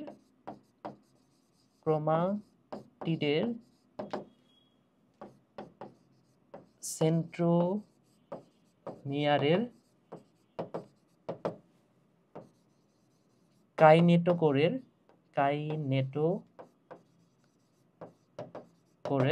মোটর প্রোটিন যুক্ত হয়। মোটর প্রোটিন যুক্ত হয়। আশা করি বুঝতে পেরেছো। তাহলে এই ছিল প্রোমেটাফেজ বা প্রাক মধ্য পর্যায়। এরপর আসো মধ্য পর্যায় বা মেটাফেজ। তাহলে মেটাফেজকে আমি মেটাফেজ না বলে আমি কি বলেছিলাম? মোটাফেজ, যার বাংলা হচ্ছে মধ্য পর্যায়। আচ্ছা, তো মেটাফেজ পর্যায়ে কি দেখা যায়? মেটাকাইনেসিস দেখা যায়। তাহলে এখানে ক্রোমোজোমগুলো দেখো বিভিন্ন জায়গাতে ছড়ানো ছিটানো অবস্থায় ছিল। এই যে এই জায়গাটা কি ছিল? এই জায়গাটাতে একটা ক্রোমোজোম ছিল, তো উপরের দিকে আরো একটা ক্রোমোজোম ছিল বা ক্রোমাটিড ছিল, তাই না? কিন্তু এইবার কি হবে দেখো তো, এই যে এই জায়গাটা কি একদম মাঝের পর্যায়ে না? বা মাঝের অংশটা না, এটা এই অঞ্চলটাকে কি বলা হচ্ছে দেখো তো ভাইয়া, এই অঞ্চলটাকে বলা হয় বিষুবীয় অঞ্চল। তাহলে এইখানে যে ছড়ানো ছেটানো ক্রোমাটিডগুলো আছে, এই ক্রোমাটিডগুলো এবার বিষুবীয় অঞ্চলে সজ্জিত হবে, অর্থাৎ একদম মাঝামাঝি চলে আসবে। বুঝতে পেরেছো? তাহলে এখানে যে ছড়ানো ছেটানো ক্রোমোজোমগুলো ছিল সেগুলো দেখো একদম মাঝ বরাবর চলে আসছে, একদম মাঝ বরাবর চলে আসছে। এই বিষয়টাকেই বলা হচ্ছে মেটাকাইনেসিস। তাহলে মেটাকাইনেসিস মানে কি বলেছিলাম? এটা বলেছিলাম মাঝে চলার প্রক্রিয়া, এটা বলেছিলাম মাঝে চলার প্রক্রিয়া, মাঝে চলার প্রক্রিয়া। বা মাঝে বলতে আসলে কি বোঝানো হচ্ছে? মাঝে বলতে বোঝানো হয় বিষুবীয় অঞ্চল, বিষুবীয় অঞ্চল। আচ্ছা, এরপরে এখানে ক্রোমোজোমগুলো সবচেয়ে বেশি মোটা এবং খাটো হয়, সবচেয়ে বেশি মোটা এবং খাটো হয়। এই ঘটনাটা কে বলা হচ্ছে কনডেনসেশন। কনডেনসেশন তখন কনসেন্ট্রেশন, মানে কনসেন্ট্রেট করা মানে কি বলতো? ঘন হয়ে যাওয়া, গাঢ় হয়ে যাওয়া। তাহলে কনডেনসেশন এটাও কি? এটাও হচ্ছে ঘন হয়ে যাওয়া বা মোটা হয়ে যাওয়া। বুঝতে পেরেছো? তাহলে এই কনডেনসেশন প্রক্রিয়ার মাধ্যমে, এটা একটা প্রক্রিয়া, এই প্রক্রিয়ার মাধ্যমে ক্রোমোজোমটা কি হয় বলতো ভাইয়া? খাটো এবং মোটা হয়, সবচেয়ে বেশি মোটা এবং খাটো হয়। তাহলে কনডেনসেশন প্রক্রিয়ার মাধ্যমে সবচেয়ে মোটা এবং খাটো হয়, মোটা ও খাটো হয়, খাটো হয়, এই কথাটা মনে রাখো। এ পর্যায়ে কোষে ক্রোমোজোম সংখ্যা, আকার এবং আকৃতি নির্ণয় করা যায়। তাহলে এইখানে যেহেতু ক্রোমোজোমগুলো দেখো এতক্ষণ ধরে টিন মানে কি ছিল? টিন মানে হচ্ছে সুতা। তাহলে ক্রোমোজোমটা যখন এই যে এরকম সুতার মতো ছিল, তখন অণুবীক্ষণ যন্ত্রের নিচে ক্রোমোজোমটা ঠিকমতো ভালো মতো দেখা যায় না। কিন্তু এটাই যখন আস্তে আস্তে যুক্ত হয়ে এরকম মোটা একটা আকৃতি ধারণ করবে, যখন এরকম একটা মোটা আকৃতি ধারণ করবে, তখন কি ক্রোমোজোমটা আমরা সহজেই অণুবীক্ষণ যন্ত্রে দেখতে পাবো, তাই না? তার মানে কি এই কথাটাই বলা হয়েছে যে এই পর্যায়ে কোষে ক্রোমোজোম সংখ্যা, আকার এবং আকৃতি সহজেই নির্ণয় করা যায়। তার মানে কি ক্রোমোজোম বা এটা তো ক্রোমাটিডে আবার ভাগ হয়েছে, এটা আমরা সহজেই আকার, আকৃতি, সংখ্যা এগুলো নির্ণয় করতে পারি। কিন্তু যখন সুতা আকারে থাকে তখন আমরা সহজে দেখতে পাই না, ভালো মতো দেখতে পাই না। আচ্ছা, এবং সেন্ট্রোমিয়ার এটা বিভক্ত হয়। তাহলে এই কথাটাও মনে রাখো, সেন্ট্রোমিয়ারটা এই পর্যায়ে শেষের দিকে সম্পূর্ণভাবে বিভক্ত হয়ে যাবে। ঠিক আছে? তাহলে সেন্ট্রোমিয়ার কোন অঞ্চলটুকু? এই যে এই অঞ্চলটুকু, এটা তো এখন জোড়া লেগে আছে। এই সেন্ট্রোমিয়ারটা কি অবস্থায় আছে? জোড়া লেগে আছে। কিন্তু এটা এই মেটাফেজ পর্যায়ের শেষের দিকে এটাও আস্তে আস্তে দুইটা ভাগে ভাগ হয়ে যাবে, সম্পূর্ণ ভাগে ভাগ হয়ে যাবে। বুঝতে পেরেছো? তাহলে সেন্ট্রোমিয়ার বিভক্ত হয়। আচ্ছা, তাহলে আশা করি মেটাফেজ পুরা ধাপটা তোমরা বুঝতে পেরেছো। ঠিক আছে, তাহলে এই যে উপরে প্রাণী কোষের চিত্রে কিন্তু ওপরে তোমার অবশ্যই ওপরে এবং নিচে সেন্ট্রিওলটা দেখাইতে হবে। এবং এইখানে আরো একটা কথা এরা বলতে ভুলে গেছে, সেটা হচ্ছে এখানে নিউক্লিওলাস আর নিউক্লিয়ার মেমব্রেনের নিউক্লিওলাস, আচ্ছা ডাইরেক্ট লিখে দিই, এটা হচ্ছে সম্পূর্ণ বিলুপ্তি ঘটে, সম্পূর্ণ বিলুপ্তি ঘটে, বিলুপ্তি ঘটে। তাহলে কিসের সম্পূর্ণ বিলুপ্তি ঘটে? নিউক্লিওলাস আর নিউক্লিয়ার মেমব্রেনের। তাহলে আগের চিত্রটা দেখো ভাইয়া, আগের চিত্রটাতে কিন্তু নিউক্লিওলাস আর নিউক্লিয়ার মেমব্রেন ছিল। এই যে আগের চিত্রটা যদি খেয়াল করে দেখো, এখানে কিন্তু এই যে ফোঁটা ফোঁটা দিয়ে নিউক্লিওলাস আর নিউক্লিয়ার মেমব্রেনটা দেখানো হয়েছে, এই যে নিউক্লিওলাসটাও দেখানো হয়েছে। এখানে যদিও দেখানো হয় না, তুমি চাইলে এইভাবে দেখাই দিতে পারো। ঠিক আছে, এইভাবে দেখাই দিতে পারো। কিন্তু যখন তুমি এই জায়গাটাতে চলে আসবা মেটাফেজ ধাপে, তখন দেখো তো এখানে কোনো নিউক্লিয়ার মেমব্রেন আছে? এখানে কিন্তু কোনো নিউক্লিয়ার মেমব্রেন নাই। এখানে কোনো নিউক্লিওলাস আছে? না, এখানে কোনো নিউক্লিওলাসও নাই। বুঝতে পেরেছো? তার মানে কি এটা সম্পূর্ণ বিলুপ্তি হয়ে গেছে এই পর্যায়ে এসে। আচ্ছা, এরপরের ধাপটা দেখো, অ্যানাফেজ। অ্যানাফেজ মানে কি ভাইয়া? অ্যানাফেজ মানে হচ্ছে গতি পর্যায়। তাহলে এটাই সবচেয়ে ক্ষণস্থায়ী পর্যায়, এটা হচ্ছে সবচেয়ে ক্ষণস্থায়ী পর্যায়। এবং এই পর্যায় সম্পর্কে যে কথাটা মনে রাখবা, প্রতিটি ক্রোমাটিড একটি অপত্য ক্রোমোজোমে পরিণত হয়। অর্থাৎ এই যে দেখো মেটাফেজের একদম শেষ পর্যায়ে সম্পূর্ণ বিভক্ত হয়েছে না সেন্ট্রোমিয়ার?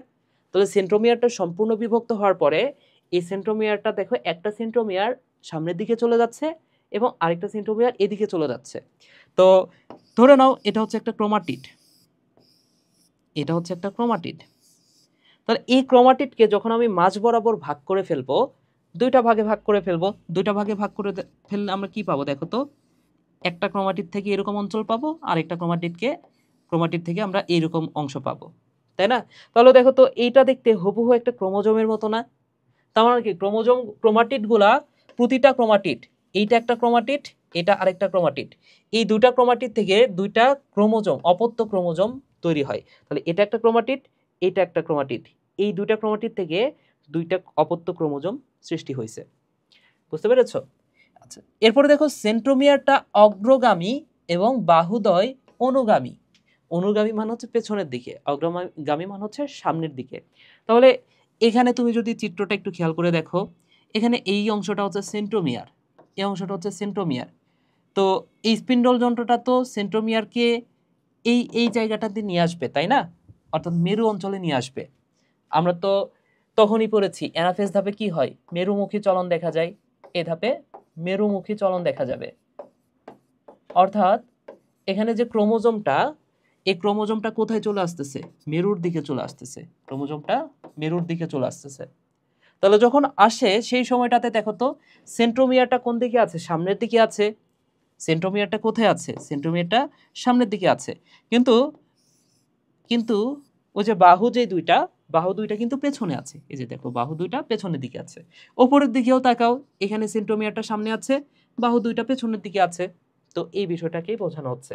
তাহলে সেন্ট্রোমিয়ার অবস্থান অনুযায়ী, আচ্ছা, সেন্ট্রোমিয়ার অগ্রগামী এবং বাহুদ্বয় অনুগামী চলন দেখা যাচ্ছে এখানে। এছাড়াও সেন্ট্রোমিয়ারের অবস্থান অনুযায়ী ক্রোমোজোমগুলো VLJI এর মতো দেখায়। তো এটা তো আমি এর আগেও বলেছি, VLJI মানে কি ভুলে যাই, MSAT, মিস্টার স্যাট। তাহলে এম মানে কি বলেছিলাম, মেটাসেন্ট্রিক। আচ্ছা, নামগুলো লিখে দিই। এম মানে বলেছিলাম মেটাসেন্ট্রিক, এস মানে কি সাব মেটাসেন্ট্রিক, এ মানে কি অ্যাক্রোসেন্ট্রিক, এবং টি মানে কি টেলোসেন্ট্রিক। তাহলে দেখো প্রতিটা নামের শেষে আছে সেন্ট্রিক। সেন্ট্রিক মানে কি ভাইয়া বলো তো? সেন্ট্রিক মানে হচ্ছে সেন্ট্রোমিয়ার। তাহলে এই প্রতিটা নামের শেষে যে লেখা আছে সেন্ট্রিক, সেন্ট্রিক মানে হচ্ছে সেন্ট্রোমিয়ার।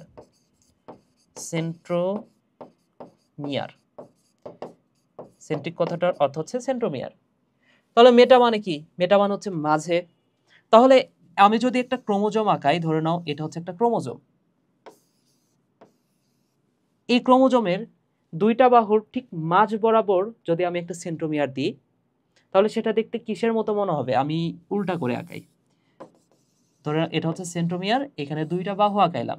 তাহলে দুইটা বাহুর ঠিক মাঝ বরাবর আমি সেন্ট্রোমিয়ারটা দিলাম। তাহলে দেখো তো সেটা দেখতে ইংলিশ লেটার ভি এর মতো দেখতে না? ভি এর মতো মনে হচ্ছে। তাহলে ভি এর মতো হইলে সেটাকে আমরা বলি মেটাসেন্ট্রিক। মেটা মানে হচ্ছে মাঝে, সেন্ট্রিক মানে হচ্ছে সেন্ট্রোমিয়ার। তাহলে সেন্ট্রোমিয়ারটা মাঝে থাকলে সেটা দেখতে ভি এর মতো মনে হয়। আচ্ছা, যদি বিষয়টা এমন হয়, সাব মানে হচ্ছে একটু সাব, সাব মানে কি উপর, তাহলে সাব মেটা মানে কি মাঝের সামান্য একটু পাশে। ধরে নাও এই যে এটা হচ্ছে একটা সেন্ট্রোমিয়ার, এই সেন্ট্রোমিয়ারটা পাশের সেন্ট্রোমিয়ার যেটা, সেই সেন্ট্রোমিয়ারটা আকার একটু কিছুটা ছোট। তাহলে দেখো তো যদি একটা ছোট আর একটা কিছুটা বড় হয়, তাহলে সেটা ইংরেজি কোন লেটারের মতো মনে হবে? এল এর মতো মনে হবে, তাই না? তাহলে সেটা হচ্ছে সাব মেটাসেন্ট্রিক, অর্থাৎ মাঝের কিছুটা পাশে। আচ্ছা, যদি এই সেন্ট্রোমিয়ার একটা বাহু যদি আরো বেশি ছোট হয়ে যায়, ধরে নাও এই বাহুটা অনেক বড় কিন্তু পাশের বাহুটা অনেক ছোট, দেখো তো ইংলিশ জে এর মতো মনে হচ্ছে না? জে এর মতো মনে হচ্ছে। তাহলে এটাকে বলা হচ্ছে অ্যাক্টোসেন্ট্রিক, যেটা দেখতে ইংলিশ জে লেটারের মতো। এবং একদম যদি প্রান্তে চলে আসে, টেল মানে কি? টেল মানে হচ্ছে প্রান্ত, টেল মানে হচ্ছে প্রান্ত। তাহলে সেন্ট্রোমিয়ারটা যদি বিষয়টা এমন হয় যে সেন্ট্রোমিয়ারটা প্রান্তে চলে আসে, এরপরে এই পাশে আর কোনো বাহু নাই, বাহু থাকলেও খুবই ছোট, তাহলে সেটাকে আমরা বলতে পারবো টেলোসেন্ট্রিক। এবং এটা দেখতে ইংলিশ কোন লেটারের মতো? আই এর মতো, তাই না? তাহলে আই লেটারের মতো যে সেন্ট্রোমিয়ারটা, সেটাকে বলা হয় টেলোসেন্ট্রিক। অর্থাৎ যখন এই সেন্ট্রোমিয়ারটা বিভক্ত হয়, যখন এই দুটা সেন্ট্রোমিয়ার বিভক্ত হয়, এখানে যতগুলো ক্রোমোজোম আছে সবগুলো হচ্ছে ভি আকৃতির, অর্থাৎ সবগুলো মেটাসেন্ট্রিক। কিন্তু কোনোটা মেটাসেন্ট্রিকের মতো দেখায়, কোনোটা এল এর মতো দেখায়, কোনোটা জে এর মতো দেখায়, কোনোটা আই এর মতো দেখায়। বুঝতে পেরেছো? ওকে, সো এই হচ্ছে চিত্র। আচ্ছা, তাহলে এর পরের শেষ ধাপটা হচ্ছে টেলোফেজ বা অন্তঃপর্যায়। তাহলে টেলোফেজে কি হয় ভাইয়া? অপত্য ক্রোমোজোমগুলা বিপরীত মেরুতে অবস্থান করে। তাহলে এই যে ক্রোমোজোম যে ক্রোমোজোমগুলা সেগুলা মেরু অঞ্চলে অলরেডি চলে আসছে। এই যে এই মেরু অঞ্চল কোনটা? এইটা একটা মেরু অঞ্চল, এটা একটা মেরু অঞ্চল। তাহলে ক্রোমোজোমগুলা গিয়ে কোথায় যাবে? মেরু অঞ্চলে চলে যাবে, তাই না? তাহলে অপত্য ক্রোমোজোম যেগুলা সেগুলা কোথায় চলে আসলো? সেগুলা মেরুতে এসে স্থির হয়। এবং এখানে প্রোফেজের উল্টা ঘটে, তার মানে কি জল যোজন ঘটে। নিউক্লিয়ার মেমব্রেন এবং নিউক্লিওলাস এটার পুনরাবির্ভাব ঘটে। তবে এখানে একটা কথা আছে ভাইয়া, এই যে নিউক্লিওলাস এটা কোথায় পুনরাবির্ভাব ঘটে? এটা যে কোনো জায়গাতে পুনরাবির্ভাব ঘটবে না, এটা ঘটে স্যাট ক্রোমোজোমে। বুঝতে পেরেছ? তো এই বিষয়টা আমি একটু বুঝাই দিই। দেখো ভাইয়া, স্যাট ক্রোমোজোম আবার কি? স্যাট ক্রোমোজোম মানে কি ভাইয়া? স্যাট ক্রোমোজোম, স্যাট ক্রোমোজোম মানে হচ্ছে স্যাটেলাইট যুক্ত ক্রোমোজোম। স্যাট ক্রোমোজোম মানে কি? স্যাটেলাইট যুক্ত ক্রোমোজোম, স্যাটেলাইট যুক্ত ক্রোমোজোম। আচ্ছা, তো স্যাটেলাইট আবার কি জিনিস? ধরে নাও এই যে এটা হচ্ছে একটা ক্রোমোজোম, এটা হচ্ছে একটা ক্রোমোজোম। এই ক্রোমোজোমের এই অঞ্চলটাকে কি বলা হয় জানো? এটাকে বলা হয় সেন্ট্রোমিয়ার। সেন্ট্রোমিয়ারের আরেকটা নাম হচ্ছে, এটাকে বলা হয় মুখ্য কুঞ্চন। এটার নাম হচ্ছে সেন্ট্রোমিয়ার, সেন্ট্রোমিয়ার। এবং সেন্ট্রোমিয়ারকেই অনেক সময় বলা হয়, এটাকে বলা হয় মুখ্য কুঞ্চন। আচ্ছা, কিছু কিছু ক্রোমোজোম আছে যে ক্রোমোজোমগুলোতে এই মুখ্য কুঞ্চনের পাশাপাশি আরো একটা কুঞ্চন দেখা যায়। ধরে নাও এটা একটা ক্রোমোজোম, এটা একটা ক্রোমোজোম। এই ক্রোমোজোমের মুখ্য কুঞ্চনের পাশাপাশি, কুঞ্চন মানে কি? কুঞ্চন মানে হচ্ছে কুঞ্চিত জায়গা, চিকন হয়ে গেছে যে জায়গাটা, তাহলে এটা হচ্ছে মুখ্য কুঞ্চন। তো কোনো ক্রোমোজোমে যদি এই যে আরো একটা কুঞ্চন তৈরি হয়, এই যে এই জায়গাটাও কি কুঞ্চিত হয়ে গেছে না, তখন সেটাকে আমরা বলবো গৌণ কুঞ্চন। তাহলে এই জায়গাটাকে বলা হয়, এটাকে বলা হয় গৌণ কুঞ্চন, গৌণ কুঞ্চন। এবং গৌণ কুঞ্চনের পরের এই অঞ্চলটাকে বলা হয় স্যাটেলাইট। এই অঞ্চলটাকেই বলা হচ্ছে স্যাটেলাইট। তাহলে এই যেই ক্রোমোজোমটাতে গৌণ কুঞ্চন আছে, যেই ক্রোমোজোমটাতে গৌণ কুঞ্চন আছে সেই ক্রোমোজোমটাকে বলা হয় স্যাট ক্রোমোজোম। কেন স্যাট ক্রোমোজোম? কারণ এখানে স্যাটেলাইট আছে, গৌণ কুঞ্চনের পরের অংশটাই তো স্যাটেলাইট, তাই না? আচ্ছা, এখন একটা বিষয় বুঝো, এই যে গৌণ কুঞ্চন, এটার আরো একটা নাম আছে, এটাকে বলা হয় ভাইয়া নিউক্লিওলাস, নিউক্লিওলাস পুনর্গঠন অঞ্চল, পুনর্গঠন অঞ্চল, বা সংক্ষেপে বলা হয় নর, নিউক্লিওলাস অর্গানাইজিং রিজিয়ন। বুঝতে পেরেছ? তাহলে নিউক্লিওলাস পুনর্গঠন অঞ্চল বলা হয় এই জায়গাটাকে। তো আমরা তো জানি যে প্রোফেজ ধাপে কি হয়, নিউক্লিওলাস আর নিউক্লিয়ার মেমব্রেনের বিলুপ্তি ঘটে, আর টেলোফেজ ধাপে সেটা আবার ফিরে আসে। তো এটা যদি একটা নিউক্লিয়াস হয়, এটা হচ্ছে নিউক্লিয়াস। তো নিউক্লিয়াসের ভেতরে তো অনেকগুলা ক্রোমোজোম থাকে, নিউক্লিয়াসের ভেতরে অনেকগুলা ক্রোমোজোম থাকে। তো এর মধ্যে বেশ কয়েকটা ক্রোমোজোম এমন থাকতে পারে যেখানে গৌণ কুঞ্চন আছে।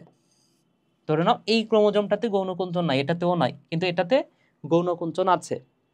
তো টেলোফেজ ধাপে তো এই নিউক্লিওলাসটা ফিরে আসবে, নিউক্লিয়ার মেমব্রেনটা ফিরে আসবে এবং নিউক্লিওলাসটা ফিরে আসবে, তাই না? তো এই নিউক্লিওলাসটা কোথায় ফিরে আসবে জানো?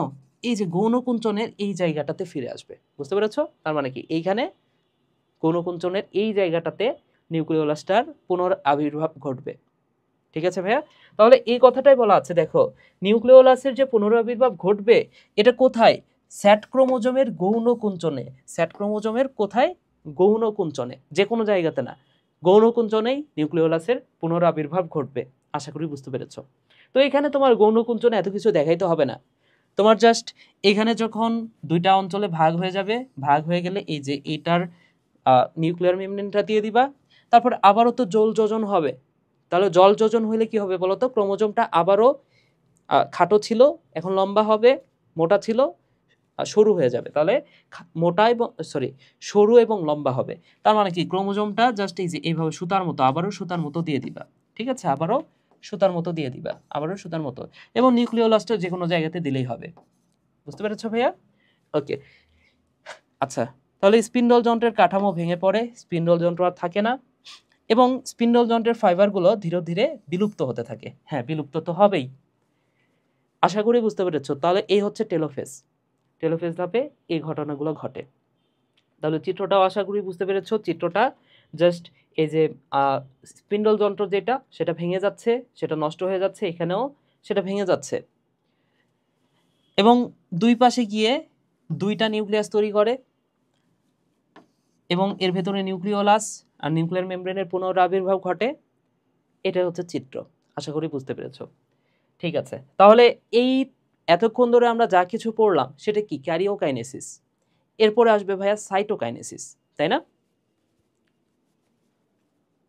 তাহলে আসো ভাইয়া আমরা পরের টপিকটাতে যাই। পরের টপিকটা হচ্ছে সাইটোকাইনেসিস। ওকে, তাহলে সাইটোপ্লাজমের বিভাজনকে বলা হচ্ছে সাইটোকাইনেসিস। আচ্ছা, তো সাইটোকাইনেসিস এটা উদ্ভিদ এবং প্রাণীতে একটু ভিন্নভাবে হয়। তো ফার্স্টে আসো উদ্ভিদেরটা নিয়ে একটু আলোচনা করি, কারণ উদ্ভিদে একটু প্যাচ বেশি। বুঝতে পেরেছো? তো উদ্ভিদে সাইটোকাইনেসের শুরুতে, আচ্ছা, টেলোফেজ ধাপে ক্রোমোজোমটা কি অবস্থায় ছিল বলো তো? এই যে এটা যদি একটা উদ্ভিদ কোষ হয়, ওপরে একটা নিউক্লিয়াস, নিচে একটা নিউক্লিয়াস, তাই না? আচ্ছা, তাহলে এর ভেতরে কি আছে? এর ভেতরে আছে ক্রোমোজোম এবং নিউক্লিওলাস। এখানেও আছে ক্রোমোজোম এবং নিউক্লিওলাস। আর এই যে এই অঞ্চলটাকে কি বলা হয় বলো তো ভাইয়া? এই অঞ্চলটাকে বলা হয় বিষুবীয় অঞ্চল, তাই না? আমরা পড়েছি। তো উদ্ভিদ কোষে প্রথমে এই যে বিষুবীয় অঞ্চলের যে স্পিন্ডল যন্ত্রটা, এই বিষুবীয় অঞ্চলের এই স্পিন্ডল যন্ত্রটা একটু প্রসারিত হয়। প্রসারিত হওয়ার পরে এই বিষুবীয় অঞ্চলের যে এই যে এটা তো কোষ প্রাচীর। আচ্ছা, এই যে এর বাইরে, এটা যদি উদ্ভিদ কোষ হয়, এর বাইরে কি থাকে? এই যে এটা হচ্ছে কোষ প্রাচীর। তাহলে এই বিষুবীয় অঞ্চলটা কোষ প্রাচীরের সাথে ফার্স্টে যুক্ত হয়। যুক্ত হওয়ার পরে এন্ডোপ্লাজমিক রেটিকুলাম আছে না উদ্ভিদ কোষের ভেতরে? এই জায়গাগুলোতে কি আছে? এন্ডোপ্লাজমিক রেটিকুলাম আছে। তাহলে এই যে endoplasmic reticulum, endoplasmic reticulum, plasmic reticulum, এই এন্ডোপ্লাজমিক রেটিকুলাম বা সংক্ষেপে যেটাকে বলা হয় ইআর, এইখান থেকে একটা পদার্থ আসে, যে পদার্থটার নাম হচ্ছে ফ্রাগমোপ্লাস্ট। বুঝতে পেরেছো? তাহলে এই ইআর থেকে আসে ফ্রাগমোপ্লাস্ট, এবং ফ্রাগমোপ্লাস্টের সাথে আরও কিছু উপাদান যেগুলোকে বলা হচ্ছে ভেসিকল। তাহলে ফ্রাগমোপ্লাস্ট প্লাস ক্ষুদ্র ভেসিকল, এই ক্ষুদ্র ভেসিকল আর ফ্রাগমোপ্লাস্ট, এই দুইটা মিলে যে জিনিসটা তৈরি হয়, এই জায়গাতে কোষ প্লেট তৈরি হয়। ফার্স্টে একটা কি তৈরি হয়? এই দুটা মিলে তৈরি হয় কোষ প্লেট। এই কথাটা মনে রাখো ভাইয়া। তাহলে এটা হচ্ছে কোষ প্লেট। আচ্ছা, এরপরে আরও একটা বিষয় আসে, সেটা হচ্ছে লাইসোজোমের মতো। তাহলে কোষ প্লেটের ওপরে এই দুই পাশে লাইসোজোমের মতো কিছু ফ্র্যাগমোজোম আসে। বুঝতে পেরেছো? তাহলে এইখানে এরপরে এই যে কোষ প্লেটের ওপরে লাইসোজোমের মতো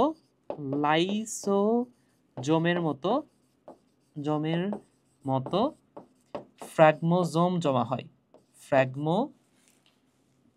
নিচে লিখে দিই,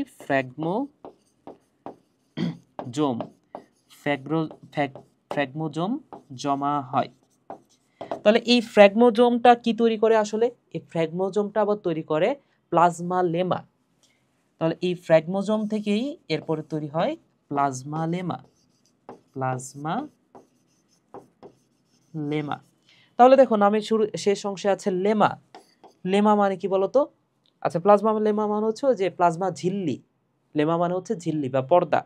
তাহলে এই প্লাজমা ঝিল্লিটাকে বলা হচ্ছে প্লাজমা লেমা। তাহলে এই যে এই কোষ প্লেট গঠনে এই প্লাজমা লেমাটাও সাহায্য করে। আচ্ছা, তাহলে যখন এই আচ্ছা ফ্র্যাগমোজোম, এটা কিন্তু ফ্র্যাগমোজোম, আর আগেরটা ছিল ফ্র্যাগমোপ্লাস্ট। ফ্র্যাগমো কথাটার অর্থ হচ্ছে ছোট ছোট খণ্ড। আচ্ছা, তাহলে এই যে যখন কোষ প্লেট এবং কোষ প্লেটের উপরে এই যে ফ্র্যাগমোজোমটা জমা হলো, এরপরে এই জায়গাতে আসে হেমিসেলুলোজ, সেলুলোজ, পেকটিন, এই জিনিসগুলো জমা হয়ে আস্তে আস্তে কোষ প্রাচীর তৈরি করে। বুঝতে পেরেছো? তাহলে এরপরে এই যে কোষ প্লেট তৈরি হইলো, কোষ প্লেটের পরে প্লাজমা লেমা তৈরি হইলো, এবং তারপরে জমা হবে সেলুলোজ, হেমিসেলুলোজ। তাহলে সেলুলোজ, সেলুলোজ, হেমিসেলুলোজ, সেলুলোজ, এরপর পেকটিন, পেকটিন জমা হয়ে কোষ প্রাচীর তৈরি করে, কোষ প্রাচীর তৈরি করে, প্রাচীর তৈরি করে। ওকে, তো এরপরে এর যে এটা সম্পূর্ণ একটা কোষ প্রাচীরে পরিণত হয়। তাহলে দেখো দুইটা কোষে পরিণত হয়ে গেল অলরেডি। তো এটা হচ্ছে উদ্ভিদ কোষের ক্ষেত্রে আমরা যেটা পড়লাম সেটা হচ্ছে উদ্ভিদ কোষ। প্রাণী কোষের ক্ষেত্রে এত কোনো ঝামেলা নাই, প্রাণী কোষের ক্ষেত্রে ডিরেক্ট অ্যাকশন। বুঝতে পেরেছো? তো প্রাণী কোষের ক্ষেত্রে কি হয়, ধরে নাও এটা হচ্ছে একটা প্রাণী কোষ, এটা একটা প্রাণী কোষ। এই প্রাণী কোষের এই যে এটা হচ্ছে একটা প্রাণী কোষ। তো এই প্রাণী কোষের তো দুই পাশে নিউক্লিয়াস আছে, তাই না? তো এই যে এটা হচ্ছে নিউক্লিয়াস, দুই পাশে দুইটা নিউক্লিয়াস। তো এই নিউক্লিয়াসের ভেতরে ক্রোমোজোম আছে, নিউক্লিওলাস আছে। তো প্রাণী কোষের ক্ষেত্রে যে ঘটনাটা ঘটে, প্রাণী কোষের ক্ষেত্রে এই যে যেই অংশটা বা এই যে যেই প্লাজমা লেমাটা আছে, প্লাজমা ঝিল্লিটা আছে, এটা ডিরেক্ট একদম ভেতরে গর্ত হয়ে দুইটা আলাদা কোষে পরিণত হয়। এই যে এই জায়গাটাতে দেখতে পাচ্ছ, এই যে প্লাজমা লেমা, যেটা প্লাজমা লেমাটা আস্তে আস্তে এইভাবে নিচের দিকে গর্ত হয়ে ঢুকে যাচ্ছে আস্তে আস্তে, তাই না? এবং তারপরে আস্তে আস্তে এই যে এটা একটা কোষ তৈরি হইলো, এটা একটা কোষে পরিণত হইলো। তাহলে এটা হচ্ছে প্রাণী কোষের ক্ষেত্রে, আর এটা হচ্ছে উদ্ভিদ কোষের ক্ষেত্রে। আচ্ছা, এবার আসে একটা গুরুত্বপূর্ণ টপিক, সেটা হচ্ছে আমরা তো জানি সাইটোকাইনেসিস মানে কি, সাইটোপ্লাজমের বিভাজন, আর ক্যারিওকাইনেসিস মানে কি, নিউক্লিয়াসের বিভাজন। আচ্ছা, তো ধরে নাও এটা হচ্ছে একটা কোষ, ছোট করে আঁকাই, ধরে নাও এটা হচ্ছে একটা কোষ। এই কোষের ভেতরে এই যে ফার্স্টে নিউক্লিয়াসের বিভাজনটা হইলো, ফার্স্টে কয়টা নিউক্লিয়াস থাকে বলতো? ফার্স্টে নিশ্চয়ই একটা নিউক্লিয়াস থাকে। তাহলে এই একটা নিউক্লিয়াস থেকে দুইটা নিউক্লিয়াসে পরিণত হয়, একটা নিউক্লিয়াস থেকে দুইটা নিউক্লিয়াসে পরিণত হয়। তাহলে এই ঘটনাটাকে বলা হচ্ছে ক্যারিওকাইনেসিস। তাহলে এই ঘটনাকে বলা হয় ক্যারিওকাইনেসিস, ক্যারিওকাইনেসিস। আচ্ছা, এবং এই ক্যারিওকাইনেসিসের পরে এটা দুইটা ভাগে ভাগ হয়ে যায়, ফলে দুইটা নতুন কোষের সৃষ্টি হয়, দুইটা নতুন অপত্য কোষ সৃষ্টি হয়, যেটাকে বলা হয় সাইটোকাইনেসিস। এটাকে বলা হয় ভাইয়া সাইটোকাইনেসিস। তো এখন যে বিষয়টা মনে রাখবা সেটা হচ্ছে এই যে সাইটোকাইনেসিসটা যদি না হয়, সাইটোকাইনেসিসটা যদি না হয়, অর্থাৎ একটা কোষ দুইটা কোষে যদি ভাগ না হয়, তাহলে দেখো তো এই কোষের মধ্যে কয়টা নিউক্লিয়াস? দুইটা নিউক্লিয়াস। এই দুইটা নিউক্লিয়াস থেকে এক সময় চারটা নিউক্লিয়াসে পরিণত হবে, এই চারটা নিউক্লিয়াস থেকে আটটা নিউক্লিয়াসে পরিণত হবে। তাহলে যদি সাইটোকাইনেসিসটা না হয়, অর্থাৎ সাইটোপ্লাজমের বিভাজনটা না হয়, শুধুমাত্র ক্যারিওকাইনেসিসটা চলতে থাকে, তাহলে দেখো তো একটা কোষের মধ্যে অনেকগুলা নিউক্লিয়াস তৈরি হবে না? তাহলে বিষয়টা কি দেখো, সাইটোকাইনেসিস না হয়ে যদি, তাহলে সাইটোকাইনেসিস না হয়ে যদি ক্যারিওকাইনেসিস চলতে থাকে, তখন যে ঘটনাটা ঘটবে সেটা হচ্ছে একটা কোষের মধ্যে বহু নিউক্লিয়াস সৃষ্টি হবে। তাহলে এখানে যে ঘটনাটা ঘটবে সেটা হচ্ছে বহু নিউক্লিয়াস সৃষ্টি হবে। বুঝতে পেরেছো? তাহলে এই যে দেখো ক্যারিওকাইনেসিস যে বারবার চলতে আছে, সাইটোকাইনেসিস যে হচ্ছে না, এই বিক্রিয়াটাকে বলা হয় বা এটাকে বলা হয় মুক্ত প্রাণকেন্দ্রীয় বিভাজন।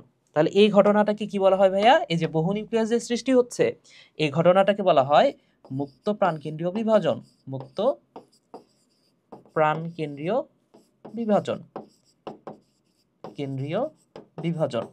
আমরা তো জানি যে একটা কোষের প্রাণ কি, একটা কোষের প্রাণ হচ্ছে নিউক্লিয়াস। অর্থাৎ নিউক্লিয়াসের বিভাজনটা যদি বারবার চলতে থাকে, সাইটোকাইনেসিস না হয়, তখন সেটা হচ্ছে মুক্ত প্রাণকেন্দ্রীয় বিভাজন। যেমন ডাবের পানি হচ্ছে মুক্ত প্রাণকেন্দ্রীয় বিভাজনের উদাহরণ। তাহলে এটার উদাহরণ হচ্ছে ডাবের পানি। আচ্ছা, তো এই মুক্ত প্রাণকেন্দ্রীয় বিভাজনের ফলে তো বহু নিউক্লিয়াস সৃষ্টি হয়। তাহলে বহু নিউক্লিয়াস যুক্ত উদ্ভিদ কোষও সৃষ্টি হতে পারে, আবার প্রাণী কোষ হইলে সেটাকে বহু নিউক্লিয়াস যুক্ত প্রাণী কোষও বলা যাইতে পারে। তো বহু নিউক্লিয়াস যুক্ত প্রাণী কোষ হইলে সেটাকে আদর করে আমরা বলতে পারি প্লাজমোডিয়াম। তাহলে মনে রাখো, এই কথাটাও মনে রাখো ভাইয়া, বহু নিউক্লিয়াস যুক্ত প্রাণী কোষ, যেটা বহু নিউক্লিয়াস যুক্ত প্রাণী কোষ, এই প্রাণী কোষকে বলা হয় প্লাজমোডিয়াম। বহু নিউক্লিয়াস যুক্ত যে প্রাণী কোষ, সেই প্রাণী কোষকে বলা হয় প্লাজমোডিয়াম।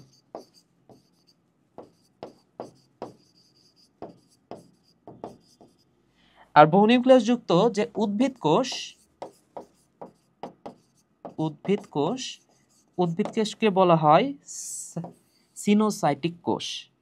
উদ্ভিদ কোষকে বলা হয় ভাইয়া, এটাকে বলা হয় সিনোসাইটিক কোষ। বেশ কিছু শৈবাল আছে ছত্রাকাশে যেগুলোতে বহু নিউক্লিয়াস দেখা যায়, ওই কোষগুলোকে বলা হয় সিনোসাইটিক কোষ। যেমন ভাউসেরিয়া, বট্রিডিয়াম, বুঝতে পেরেছো, পেনিসিলিয়াম, ছত্রাক, তো এগুলাতে বহু নিউক্লিয়াস দেখা যায়। এছাড়াও ডাবের পানি হচ্ছে মুক্ত নিউক্লিয়ার, এই যে মুক্ত প্রাণকেন্দ্রীয় বিভাজনের ফল। তাহলে এর ফলে কি তৈরি হচ্ছে? বহু নিউক্লিয়াস সৃষ্টি হচ্ছে, একটা কোষের মধ্যে অনেকগুলো নিউক্লিয়াস তৈরি হচ্ছে। আশা করি বুঝতে পেরেছো। পরের টপিকটা দেখো ভাইয়া, মাইটোসিস কোষ বিভাজন। তো মাইটোসিস কোষ বিভাজনের যে গুরুত্বটা আমাদের জানতে হবে। তো এখানে বেশ কয়েকটা গুরুত্ব আছে, আমি জাস্ট একটা ছন্দের মাধ্যমে এই পুরা বিষয়টা মনে রাখি। ছন্দটা তোমাদেরকে বলে দিই, এভাবে পড়বা: দেব জনি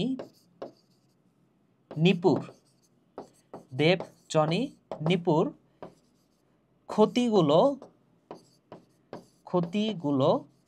ক্রোড় টাকা। দেবজনী নিপুর ক্ষতিগুলো ক্রোড় টাকা। তাহলে দে কথাটার অর্থ হচ্ছে দেহ গঠন, দৈহিক বৃদ্ধি। তাহলে দে মানে দেহ গঠন, দৈহিক বৃদ্ধি। ব মানে হচ্ছে বংশবৃদ্ধি। জ মানে হচ্ছে জননাঙ্গ সৃষ্টি এবং জনন কোষের সংখ্যা বৃদ্ধি। তাহলে দেখো, যদি বলা হয় জনন কোষের সংখ্যা বৃদ্ধি, সেটা হচ্ছে মাইটোসিসের গুরুত্ব। আর যদি বলা হয় জনন কোষ সৃষ্টি, সেটা হচ্ছে মিওসিসের গুরুত্ব। আচ্ছা, তাহলে এখানে বলছে জনন কোষের সংখ্যা বৃদ্ধি বললে সেটা হচ্ছে মাইটোসিস। তাহলে যতে জননাঙ্গ সৃষ্টি, জনন কোষের সংখ্যা বৃদ্ধি। নিতে মনে রাখো, নিতে নির্দিষ্ট আকার রক্ষা। পরের নিতে মনে রাখো নিউক্লিওলাস এবং সাইটোপ্লাজমের ভারসাম্য রক্ষা। পুরতে মনে রাখো পুনরুৎপাদন, এই যে পুরতে মনে রাখো পুনরুৎপাদন। ক্ষতিতে মনে রাখো ক্ষতস্থান পূরণ। গুলোতে গুণগত বৈশিষ্ট্যের স্থিতিশীলতা রক্ষা। কতে গুণগত বৈশিষ্ট্যের স্থিতিশীলতা রক্ষা। ক্রোড়তে মনে রাখো ক্রোমোজোমের সমতা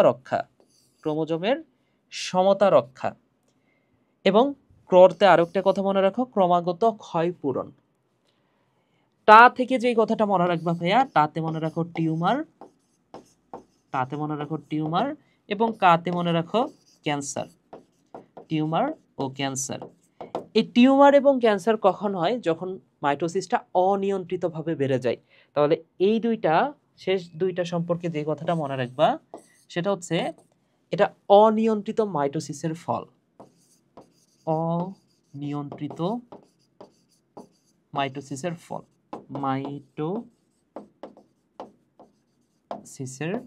ফল। আচ্ছা, তাহলে দেখো, মাইটোসিস আমাদের কি করে? দেহ গঠন করে এবং দেহের বৃদ্ধি করে, এটা আমরা জানি। বংশবৃদ্ধিতেও মাইটোসিস সাহায্য করে। জননাঙ্গ সৃষ্টি করতেছে, অর্থাৎ ডিম্বাশয়, শুক্রাশয় এগুলো সৃষ্টি করতেছে। এবং এরপরে যে ডিম্বাণু শুক্রাণু তৈরি হচ্ছে, সেটার যদি সংখ্যা বৃদ্ধি করতে হয়, সেখানেও মাইটোসিস কাজে লাগে, অর্থাৎ জনন কোষের সংখ্যা বৃদ্ধি। মাইটোসিসের ফলে নির্দিষ্ট আকার এবং আয়তন রক্ষা করতেছে। দেখো, আমাদের দেহে প্রতিনিয়ত লক্ষ লক্ষ কোষ মারা যাচ্ছে, তো প্রতিনিয়ত আবার সেই লক্ষ লক্ষ কোষ মাইটোসিসের মাধ্যমে তৈরি হচ্ছে। তার মানে কি আমাদের দেহের আকারটা বজায় আছে। আচ্ছা, এরপরে দেখো নিউক্লিওলাস এবং সাইটোপ্লাজমের ভারসাম্য রক্ষা। আমরা তো জানি যে একটা কোষ 2n থেকে যে নতুন দুইটা কোষ তৈরি হয় মাইটোসিসের ফলে, সেটা 2n হয়, তাই না? সো এখানে নিউক্লিয়াস নিউক্লিয়াস এবং সাইটোপ্লাজমের সমতাটাও রক্ষা করতেছে, ক্রোমোজোমের সমতাটাও রক্ষা করতেছে মাইটোসিস, তাই না? তো এই ওয়ার্ডটা একটু ভালো করে খেয়াল করে দেখো, এটা হচ্ছে ক্রোমোজোমের সমতা রক্ষা। কিন্তু তোমাকে যদি বলে যে ক্রোমোজোমের সংখ্যা ধ্রুব রাখা, একটু পরে আমরা সেটা পড়ব, সেটা কিন্তু মাইটোসিসের গুরুত্ব না, সেটা হচ্ছে মিওসিসের গুরুত্ব। তাহলে তোমাকে যেহেতু যদি বলে ক্রোমোজোমের সমতা রক্ষা, এটা মাইটোসিসের গুরুত্ব। আর যদি বলে ক্রোমোজোমের সংখ্যা ধ্রুব রাখা, এটা কার গুরুত্ব? মিওসিসের গুরুত্ব। আচ্ছা, এরপরে দেখো ক্ষত স্থান পূরণ করে, হাতের কোথাও কেটে গেলে সেই জায়গাটা জোড়া লেগে যায় আবার, এটা কেন হয়? মাইটোসিসের ফলে হয়। ক্রমাগত ক্ষয় পূরণ করে, পুনরুৎপাদন করে, গুণগত বৈশিষ্ট্য যেগুলো সেগুলোর স্থিতিশীলতা রক্ষা করে। আচ্ছা, তাহলে আমরা দেখো মাইটোসিসের গুরুত্বগুলো পড়ছি। তাহলে মাইটোসিসের গুরুত্ব পরীক্ষায় একটু কম আসে, বিশেষ করে মিওসিসের গুরুত্বটা অনেক বেশি পরীক্ষায় আসে। তো আমরা যেহেতু গুরুত্বটা পড়ে ফেলছি মাইটোসিসের, মিওসিস এখনো পড়ি নাই, তবে এই টপিকের সাথে আমরা মিওসিসের গুরুত্বটাও একসাথে পড়ে ফেলি। তাহলে আসো এইবার আমরা যে টপিকটা পড়বো সেটা হচ্ছে মিওসিসের গুরুত্ব, এবং এটা কিন্তু পরীক্ষায় আসে। তাহলে মিওসিসের গুরুত্ব, মিওসিসের গুরুত্ব।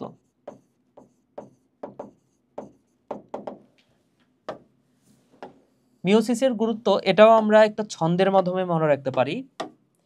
ছন্দটা হচ্ছে এইভাবে পড়ো, অভি প্রজাতির বৈচিত্র্যের জন্য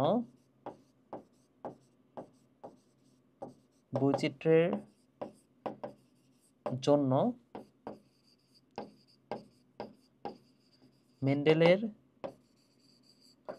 কাছে গেল। অভি প্রজাতির বৈচিত্র্যের জন্য মেন্ডেলের কাছে গেল। তো এখানে অভিতে মনে রাখো অভিব্যক্তি, অভিতে মনে রাখো অভিব্যক্তি। অভিব্যক্তি মানে হচ্ছে মিউটেশন। আচ্ছা, তোমরা হয়তো মিউটেশন অনেকে বোঝো না, আবার অনেকে বোঝো। মিউটেশন মানে হচ্ছে জিনগত পর্যায়ে পরিবর্তন। খুব বেশি কথা বলবো না এটা নিয়ে, জাস্ট মনে রাখো এটা হচ্ছে জিনগত পর্যায়ে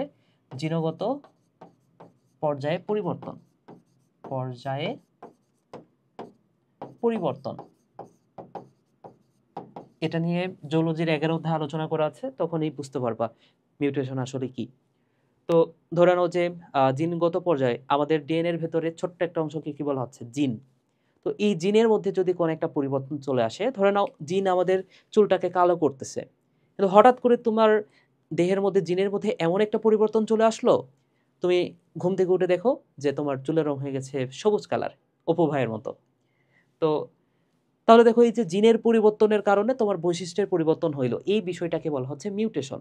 যেমন করোনা ভাইরাস যখন ছিল, তখন কিছুদিন পরপরই শুনতে পাওয়া যাইতো যে করোনা ভাইরাস আগের চেয়ে অনেক বেশি শক্তিশালী হয়ে গেছে, অন্য রূপ ধারণ করছে, তাই না? এটা কেন হয়েছে? মিউটেশনের কারণ হয়েছে, জিনের পরিবর্তনের কারণে।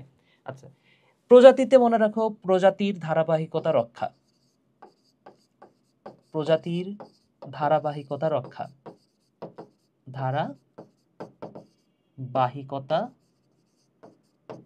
রক্ষা। বৈচিত্র্য সৃষ্টি। বৈচিত্র্যতে মনে রাখো বৈচিত্র্য সৃষ্টি করে। জন্যতে যৌনক্রম সৃষ্টি। মেন্ডেলতে মনে রাখো এই মিওসিস ছাড়া মেন্ডেলের যে সূত্রগুলো আছে, দুইটা সূত্র, সেগুলো ব্যাখ্যা করা যায় না। তাহলে মিওসিস ছাড়া, এটাও মিওসিসের গুরুত্ব, মিওসিস ছাড়া মেন্ডেলের সূত্র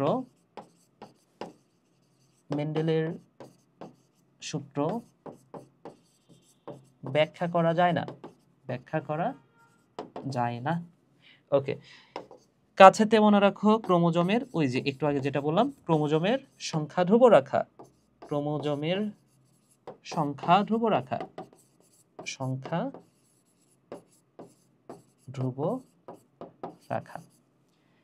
গেলোতে মনে রাখো গ্যামিট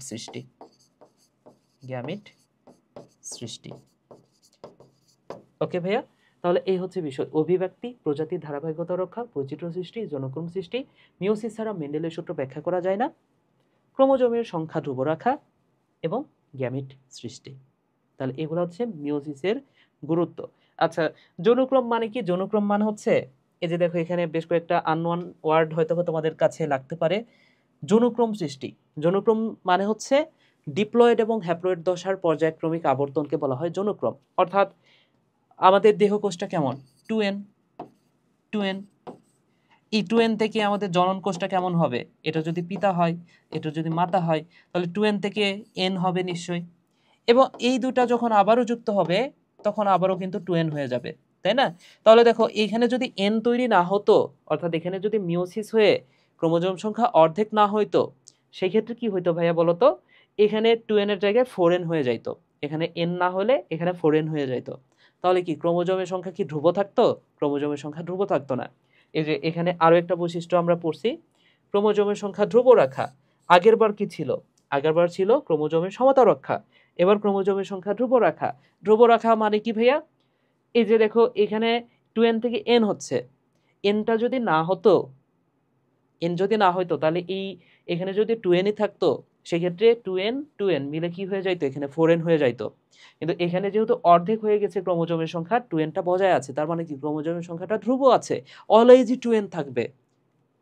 মানুষের ক্রোমোজোম কখনোই 4n হবে না, 2nই থাকবে সারা জীবন। বুঝতে পেরেছো তো? এইটা ধ্রুব রাখতেছে কে? মিওসিস। আবার যৌনক্রম কি দেখো, 2n আছে, n হইল, আবার 2n হচ্ছে। তাহলে এই যে আবর্তনটা, হ্যাপ্লয়েড এবং ডিপ্লয়েড দশার যে পর্যায়ক্রমিক আবর্তন, সেটা হচ্ছে যৌনক্রম। তাহলে যৌনক্রম সৃষ্টি করতেছে কে? মিওসিস, কোষ বিভাজন। আচ্ছা, বৈচিত্র্য সৃষ্টি করতেছে। কিভাবে বৈচিত্র্য সৃষ্টি করে সেটা আমরা পরের ক্লাসে দেখব। আচ্ছা, তারপর প্রজাতির ধারাবাহিকতা রক্ষা করে এবং গ্যামিট সৃষ্টি। গ্যামিট মানে কি? গ্যামিট মানে হচ্ছে ডিম্বাণু শুক্রাণু তৈরি করে বা জনন কোষ। গ্যামিটের বাংলা হচ্ছে, মনে রাখো, গ্যামিট সৃষ্টি বা জনন কোষ সৃষ্টি। জনন কোষ সৃষ্টি। তাহলে জনন কোষ মানে কি ভাইয়া, বা গ্যামিট মানে কি? এটা হচ্ছে শুক্রাণু, ডিম্বাণু, ডিম্বাণু শুক্রাণু। আশা করি বুঝতে পেরেছো তোমরা। ওকে, তাহলে দেখো আমরা মাইটোসিসের গুরুত্ব পড়লাম, মিওসিসের গুরুত্ব পড়লাম। এটা সিকিউরের জন্য অনেক বেশি গুরুত্বপূর্ণ। এটা সিকিউরের জন্য অনেক বেশি গুরুত্বপূর্ণ। মিওসিস সম্পর্কে যা কিছু আছে তোমাদের বইয়ে, মিওসিস সম্পর্কে সব পড়তে হবে। এবং পরীক্ষায় যদি কোনো একটা টপিক আসে, সেটা মিওসিস আসবে। মাইটোসিসও খুব বেশি আসে না, সবচেয়ে বেশি প্রশ্ন আসে মিওসিস থেকে। বুঝতে পেরেছো? আচ্ছা, তাহলে এইবার আসো আমরা যে টপিকটা পড়বো সেটা হচ্ছে অনিয়ন্ত্রিত মাইটোসিস। তাহলে একটু আগে আমরা দেখেছি অনিয়ন্ত্রিত মাইটোসিসের ফলে আমাদের দেহে কি হয়? আমাদের দেহে টিউমার এবং ক্যান্সার তৈরি হয়। টিউমার এবং ক্যান্সার তৈরি হয়। তো আমাদের দেহে, আচ্ছা, ক্যান্সার বা টিউমার মানে কি? টিউমার মানে হচ্ছে যদি কোষ বিভাজনটা অতিরিক্ত হয়ে যায়, আমাদের দেহে যে কয়টা কোষ বিভাজন হওয়া প্রয়োজন তার চেয়ে যদি বেশি কোষ বিভাজন হয়ে যায়, তখন সেটাকে বলা হয় টিউমার, অর্থাৎ কোষের সংখ্যা বৃদ্ধি পায় টিউমারের ক্ষেত্রে। তো এই যে কোষচক্র নিয়ন্ত্রণ করে যে দুই ধরনের প্রোটিন, আমরা এর আগেও পড়েছি, প্রোটিন কাইনেজ, ওই যে সিডিকে, সাইক্লিন ডিপেন্ডেন্ট কাইনেজ আমরা পড়ছি না? তো এটাকে বলা হচ্ছে প্রোটিন কাইনেজ এবং সাইক্লিন, অর্থাৎ সিডিকে এবং সাইক্লিন। এই দুইটাই তো আমাদের কোষচক্র নিয়ন্ত্রণ করে। কোষচক্র পড়ার সময় আমরা পড়েছি। তাহলে এই দুইটা জিনিসই কোষচক্র নিয়ন্ত্রণ করে। তাহলে ক্যান্সার কোষে সাইক্লিন সিডিকে এর নিয়ন্ত্রণ বিনষ্ট হয়ে যায়। অর্থাৎ এই যে এই দুটা প্রোটিন, এরা তো কোষচক্র নিয়ন্ত্রণ করতেছে, কিন্তু যখন ক্যান্সার সৃষ্টি হচ্ছে, এই দুটার নিয়ন্ত্রণ হারায় ফেলে। এই দুটার নিয়ন্ত্রণ তখন হারায় যায় কখন? ক্যান্সার কোষে। আচ্ছা, তো আমাদের দেহের মধ্যে যে ক্রোমোজোম আছে, ক্রোমোজোমের ছোট্ট একটা অংশকে বলা হয় জিন। এই ছোট্ট একটা অংশকে কি বলা হয় ভাইয়া? জিন। তো এই জিনের কাজ কি? প্রোটিন তৈরি করা। তাহলে দেখো P53 নামক প্রোটিন সাধারণত কোষকে বিভাজন হতে বিরত রাখায় ভূমিকা পালন করে। তাহলে কোষ বিভাজন হওয়া থেকে বিরত রাখে কোন প্রোটিনটা? P53। তাহলে P53, এটা আমরা গত ক্লাসেও এই নামটা দেখেছি, P53। এটার কাজ কি ভাইয়া? এটাকে বলা হয় গার্ডিয়ান অফ দ্য সেল। এটাকে কি বলা হয়? গার্ডিয়ান অফ দ্য সেল বা genome. Guardian of the genome লিখতে পারো। আচ্ছা, যেমন আমাদের গতকালই বলেছিলাম, আমাদের গার্ডিয়ান কে? আমাদের পিতামাতা, বা আমাদের পিতা হচ্ছে আমাদের গার্ডিয়ান, তাই না? তাহলে পতে 5 ততে 3, অর্থাৎ আমাদের পিতা যেমন গার্ডিয়ান, সেলের গার্ডিয়ান কে? 53। পতে 5 ততে 3 P53 যখন যদি কখনো ভুলে যাও এইভাবে মনে রাখবা। আচ্ছা, তাহলে এই P53 এর কাজ হচ্ছে কোনো একটা কোষকে কোষ বিভাজন হতে দেয় না। কিন্তু যদি কোনো কারণে এই P53 এটা ডিফেক্টিভ হয়ে যায় বা নষ্ট হয়ে যায়, সেই ক্ষেত্রে কোষচক্র নিয়ন্ত্রণ হারিয়ে ফেলে এবং কোষচক্র যখনই নিয়ন্ত্রণ হারিয়ে ফেলে তখনই ক্যান্সার সৃষ্টি হয়। বুঝতে পেরেছো? অর্থাৎ যখন P53 এটা ডিফেক্টিভ হবে, P53 এটা যখনই ডিফেক্টিভ হবে সেই সময় কি হবে ভাইয়া বলো তো? এই যে প্রোটিন, কাইনেজ এবং সাইক্লিন, অর্থাৎ সাইক্লিন সিডিকে যৌগ, এটা বিনষ্ট হবে। সাইক্লিন সিডিকে এটা বিনষ্ট হবে এবং যখনই বিনষ্ট হবে তখন কি তৈরি হবে বলতো? অনিয়ন্ত্রিত মাইটোসিস হবে। অর্থাৎ কোষটা এই P53 কোষটাকে বিভাজন হতে বাধা দিত, কিন্তু এখন আর বাধা দিতে পারবে না, এখন কোষ বিভাজন হবে এবং সেটা অনিয়ন্ত্রিতভাবে হবে। তাহলে এখন কি হবে বলতো ভাইয়া? অনিয়ন্ত্রিত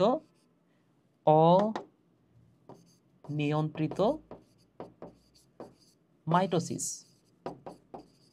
এবং অনিয়ন্ত্রিত মাইটোসিসের ফলে যে জিনিসটা তৈরি হয় সেটাকে বলা হয় টিউমার। সেটাকে কি বলা হয় ভাইয়া? সেটা হচ্ছে টিউমার। এখন তোমাদেরকে যদি প্রশ্ন করি যে টিউমার কি আসলে ক্যান্সার? না, সকল টিউমার আসলে ক্যান্সার না। তো এই টিউমার মানে কি? যেখানে অতিরিক্ত কোষ বিভাজন হয় সেটা আসলে ক্যান্সার না। তো এই টিউমারে বিভিন্ন কারণে টিউমার থেকে ক্যান্সারটা হতে পারে। তো এই টিউমারে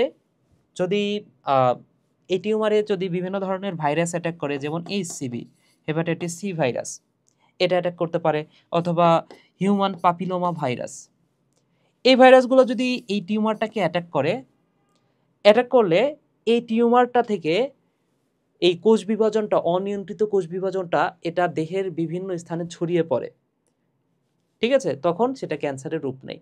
বুঝতে পেরেছো? তাহলে দেখো, এই যে টিউমারটা যখন ভাইরাসের আক্রমণে বা অন্য কোনো কারণে এই টিউমারটা ক্যান্সারে পরিণত হচ্ছে, তখন সেটা দেহের বিভিন্ন স্থানে ছড়িয়ে পড়তেছে, তাই না? তাহলে এই যে দেখো মেটাস্ট্যাসিস হচ্ছে ক্যান্সার সেল এটা দেহের বিভিন্ন স্থানে ছড়িয়ে পড়া। তাহলে মেটাস্ট্যাসিস মানে মনে রাখো ভাইয়া, ক্যান্সার দেহের বিভিন্ন স্থানে ছড়িয়ে পড়ে, দেহের বিভিন্ন স্থানে ছড়িয়ে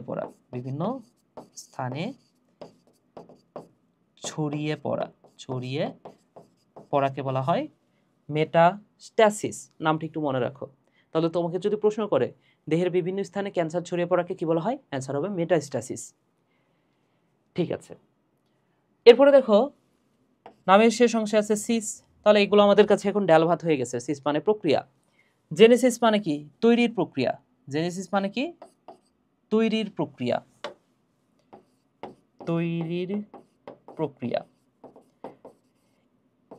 এবং নামের শুরুতে আছে অনক। তো মনে রাখো, এই অনক কথাটার অর্থ হচ্ছে ক্যান্সার। যেমন যদি বলা হয় অনকোলজি, এই অনক কথাটার অর্থ হচ্ছে ক্যান্সার। যেমন আমি যদি বলি অনকোলজি, তাহলে লজি মানে কি? জ্ঞান। অনকোলজি মানে কি? ক্যান্সার বিদ্যা, তাই না?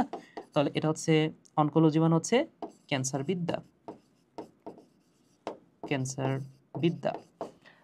তাহলে অনকোজেনেসিস মানে কি ভাইয়া? ক্যান্সার তৈরির প্রক্রিয়া বা টিউমার তৈরি, বলা আছে টিউমার তৈরির প্রক্রিয়া। টিউমার এবং ক্যান্সার যেহেতু কাছাকাছি, এটা হচ্ছে টিউমার তৈরির প্রক্রিয়া। তাহলে অনকোজিন, আমরা তো এতটুকু ক্লিয়ার, অনকো মানে হচ্ছে ক্যান্সার, জিন মানে মানে ডিএনএর এই যে ছোট্ট একটা অংশকে বলা হয় জিন। তাহলে যে জিনটা ক্যান্সার তৈরি করে সেটাকে আমরা কি বলতে পারি? অনকোজিন। যেমন পাপিলোমা ভাইরাসের দুইটা জিন আছে, B6 এবং B7, এই দুইটা জিন ক্যান্সার তৈরি করে। তার মানে কি? এটাও হচ্ছে অনকোজিন। তাহলে অনকোজিন মানে কি? যে জিন ক্যান্সার তৈরি করে,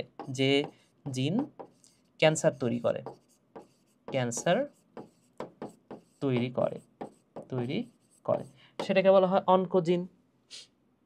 আচ্ছা, মিউটাজিন এবং কার্সিনোজেনিক, এটাও মনে রাখো, এটাও ক্যান্সার রিলেটেড, মিউটাজিন এবং কার্সিনোজেনিক, যদিও নামের মধ্যে অনক কথাটা নাই।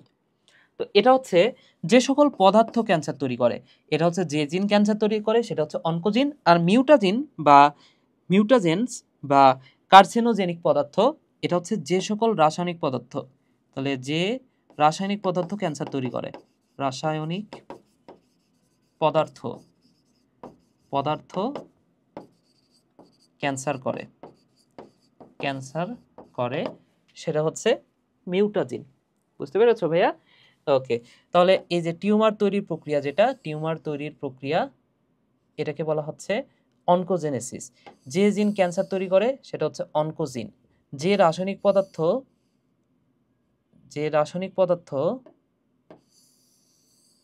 ক্যান্সার করে সেটা হচ্ছে কার্সিনোজেনিক পদার্থ বা মিউটাজেন্স। এবং মেটাস্টাসিস মানে কি? ক্যান্সার বিভিন্ন স্থানে ছড়িয়ে পড়াকে বলা হচ্ছে মেটাস্টাসিস। ক্যান্সার বিভিন্ন স্থানে ছড়িয়ে পড়াকে বলা হয় মেটাস্টাসিস। ওকে, তাহলে এই হচ্ছে বিষয়। আশা করি বুঝতে পেরেছো। লাস্টে আরো একটা কথা বলা আছে, দেখো, মাইটোটিক ইনডেক্স বা সংক্ষেপে বলা হয় এমআই। তো মাইটোটিক ইনডেক্স মানে হচ্ছে আমাদের দেহে যতগুলো কোষ আছে, ধরে নাও আমার দেহে প্রায় 1000টা কোষ আছে। ধরে নাও আমার দেহে 1000টা কোষ আছে, এবং 1000টা কোষের মধ্যে সবগুলা কিন্তু সবসময় মাইটোসিস করবে না। কিছু কোষ মাইটোসিস করবে, কিছু কোষ মাইটোসিস করবে না। ধরে নাও এই 1000-এর মধ্যে আমাদের দেহে 500টা কোষের মাইটোসিস হচ্ছে, তাহলে এই 500টা কোষকে আমি যদি 1000 দ্বারা ভাগ করি, সেটাকে আমি বলতে পারবো এমআই। ওকে, অর্থাৎ তুমি মনে রাখো সূত্রটা কি? সূত্রটা হচ্ছে মাইটোসিসরত কোষের সংখ্যা ডিভাইডেড বাই মোট কোষ। তো এই মাইটোটিক ইনডেক্স আমাদের দেহে বিভিন্ন মানুষের দেহে বিভিন্ন রকম হতে পারে, এই মানটা ভারী করে। তবে আমাদের দেহে যেখানে টিউমার কোষ বা যেখানে কোষ বিভাজনটা বেশি পরিমাণে হচ্ছে, সেখানে কি মাইটোটিক ইনডেক্সের মানটা বেশি পাওয়া যাবে, তাই না? ধরে নাও আমার দেহে যে জায়গাটাতে ক্যান্সার হবে বা যে জায়গাতে টিউমার হবে, সেখানে স্বাভাবিকের তুলনায় তো বেশি পরিমাণ মাইটোসিস হবে। তাহলে আমরা ডাক্তার চিকিৎসক যারা, তারা এই মাইটোটিক ইনডেক্স দেখে বুঝতে পারে যে একটা টিউমার কত দ্রুত বর্ধিত হচ্ছে। তাহলে উচ্চ মাইটোটিক ইনডেক্স এটা নির্দেশ করতেছে কি? দ্রুত বর্ধনশীল টিউমার। বুঝতে পেরেছো? তাহলে এই কথাটা মনে রাখো, যে এই কথাটাই এখানে লিখে দিই, যে উচ্চ এমআই নির্দেশ করে দ্রুত বর্ধনশীল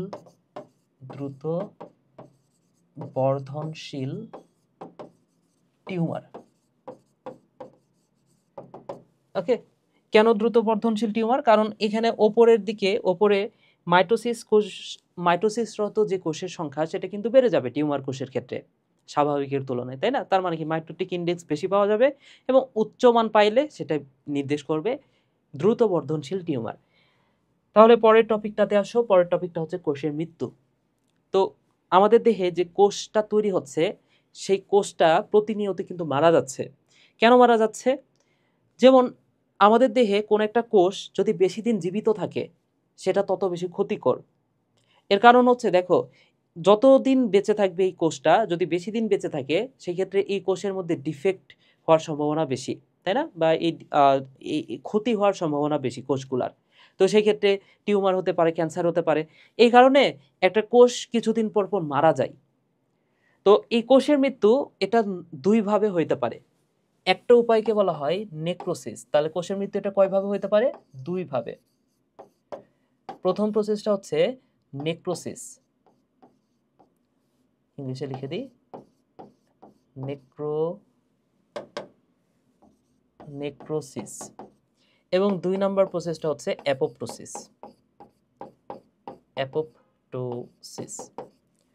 তো নেক্রোসিস নামের শুরুতে আছে এন থেকে একটা ওয়ার্ড মনে রাখো, নিউট্রিশন। তাহলে নিউট্রিশন মানে কি ভাইয়া বলো তো? নিউট্রিশন মানে হচ্ছে পুষ্টি। তাহলে কোন একটা কোষ যদি পুষ্টির অভাবে মারা যায়, সেটাকে কি বলবো আমরা? সেটা হচ্ছে নেক্রোসিস।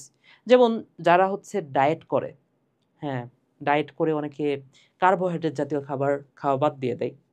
অনেকে এটাকে স্টাইল করে বলে কার্বস খাই না আমি। কার্বোহাইড্রেটের শর্ট ফর্ম হচ্ছে কার্বস। তাহলে যারা কার্বস খায় না, অর্থাৎ যাদের দেহে কার্বোহাইড্রেট যাচ্ছে না, তারা কি খায়? তারা হচ্ছে প্রোটিন খায়। তো যারা কার্বোহাইড্রেট খাচ্ছে না, তাদের দেহে শক্তিটা কিভাবে তৈরি হয়? তাহলে যারা মোটা মানুষ, তাদের দেহে অনেক চর্বি আছে না? তাহলে এই চর্বিগুলা আস্তে আস্তে বিয়োজিত হইতে থাকে, বা এই চর্বিগুলা আস্তে আস্তে মারা যাইতে থাকে, এবং সেইখান থেকে শক্তি তৈরি হয়। তাহলে দেখো, এই যে কোষটা পুষ্টির অভাবে, তুমি যখন খাইতেছো না, না খাওয়ার কারণে পুষ্টির অভাবে তোমার দেহের যে চর্বি কোষগুলা, সেগুলো আস্তে আস্তে মারা যাচ্ছে। তাহলে এটা হচ্ছে পুষ্টির অভাবে মৃত্যু। হ্যাঁ, আবার অনেক সময় এমন হতে পারে যারা বিষ খায়, অনেকে হারপিক খায়, তাই না? বয়ফ্রেন্ডের সাথে ঝগড়া হয়েছে, হারপিক খেয়ে নিছে। গার্লফ্রেন্ডের সাথে ঝগড়া হয়েছে, কোনো কিছু একটা খেয়ে নিছে, ঘুমের ওষুধ খেয়ে নিছে। তো সেই ক্ষেত্রে কি হয়? এই সময়গুলাতে এই যে বিষ বা আদার যে ক্ষতিকর পদার্থ, এগুলার কারণে অনেক সময় কোষের মৃত্যু হয়, কোষগুলো মারা যায়। বুঝতে পেরেছো? তাহলে এটা কি পুষ্টির অভাবে মৃত্যু বা নেক্রোসিস। তাহলে নেক্রোসিস মানে কি বলতো ভাইয়া? এটা হচ্ছে পুষ্টির অভাবে মৃত্যু। পুষ্টির অভাবে মৃত্যু, অভাবে মৃত্যু। এবং অ্যাপোপ্টোসিস, এটা হচ্ছে জেনেটিক্যালি মৃত্যু। এমনি এমনি যদি কোনো কিছু মারা যায়, কেউ যদি মারা যায়, মানে সরি, কোনো কোষ যদি এমনি এমনি মারা যায়, সেটা হচ্ছে নেক্রোসিস। তাহলে অ্যাপোপ্টোসিস। অ্যাপোপ্টোসিস মানে কি ভাইয়া? জেনেটিক্যালি মৃত্যু। জেনেটিক্যালি মৃত্যুকে বলা হচ্ছে অ্যাপোপ্টোসিস। যেমন আমাদের দেহে যে লোহিত রক্তকণিকা আরবিসি, আরবিসি 120 দিন পর পর মারা যায়। 120 দিন পর পর মারা যায়। এরপরে দেখো ভাইয়া, আমরা যখন ছোট ছিলাম, যখন আমরা ভ্রূণ অবস্থাতে ছিলাম, আমাদের যে আঙ্গুল, এই আঙ্গুলগুলো কিন্তু একটার সাথে আরেকটা জোড়া লেগেছিল। তো আস্তে আস্তে যখন আমরা বড় হয়েছি, এই আঙ্গুলের যে জোড়া লাগা কোষগুলা, সেই কোষগুলা মারা যায়, এবং তারপরে আমাদের 5টা আঙ্গুল গঠিত হয়। বুঝতে পেরেছো? তাহলে এই যে আঙ্গুলগুলা, এটা ফার্স্টে জোড়া লাগিয়েছিল, তারপরে কোষগুলা মারা গেছে।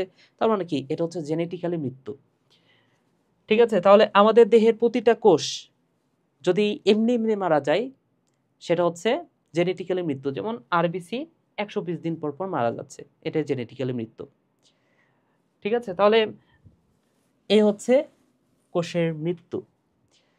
আচ্ছা, এবং লাস্ট আরেকটা ইনফরমেশন আমি দিয়ে দিই এখান থেকে, সেটা হচ্ছে, এটাও মনে রাখতে হবে, এই যে অ্যাপোপ্টোসিস, এটা ফার্স্ট অধ্যায়ের পড়া।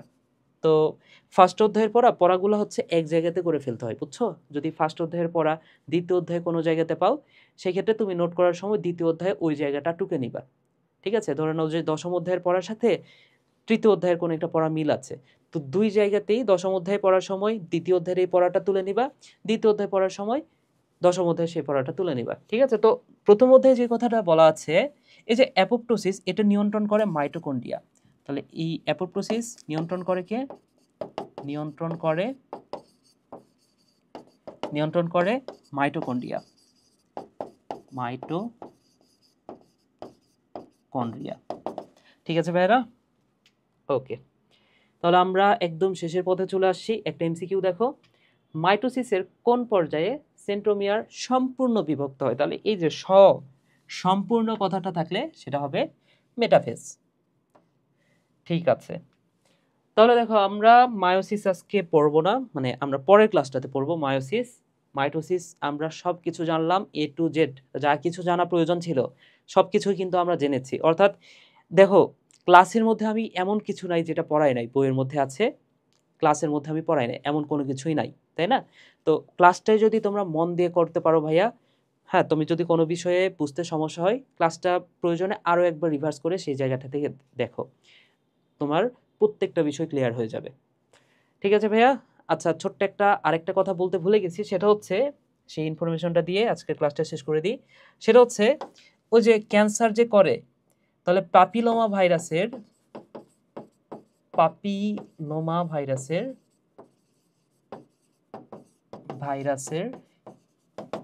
B7 ও B6, তাহলে B6 ও B7 জিন দুটি ক্যান্সার তৈরি করে। ক্যান্সার তৈরি করে। ওকে, ঠিক আছে ভাই, আশা করি বুঝতে পেরেছ। আজকের ক্লাসটা এই পর্যন্ত থাক। সবাই ভালো থাকো, সুস্থ থাকো। আর পরের ক্লাসটা, এই ক্লাস দেখার পরে পরের ক্লাসটা সবচেয়ে বেশি গুরুত্বপূর্ণ, কারণ সেখানে মিওসিস নিয়ে আলোচনা করব। তো এই ক্লাসটা এখানে শেষ করছি। টাটা।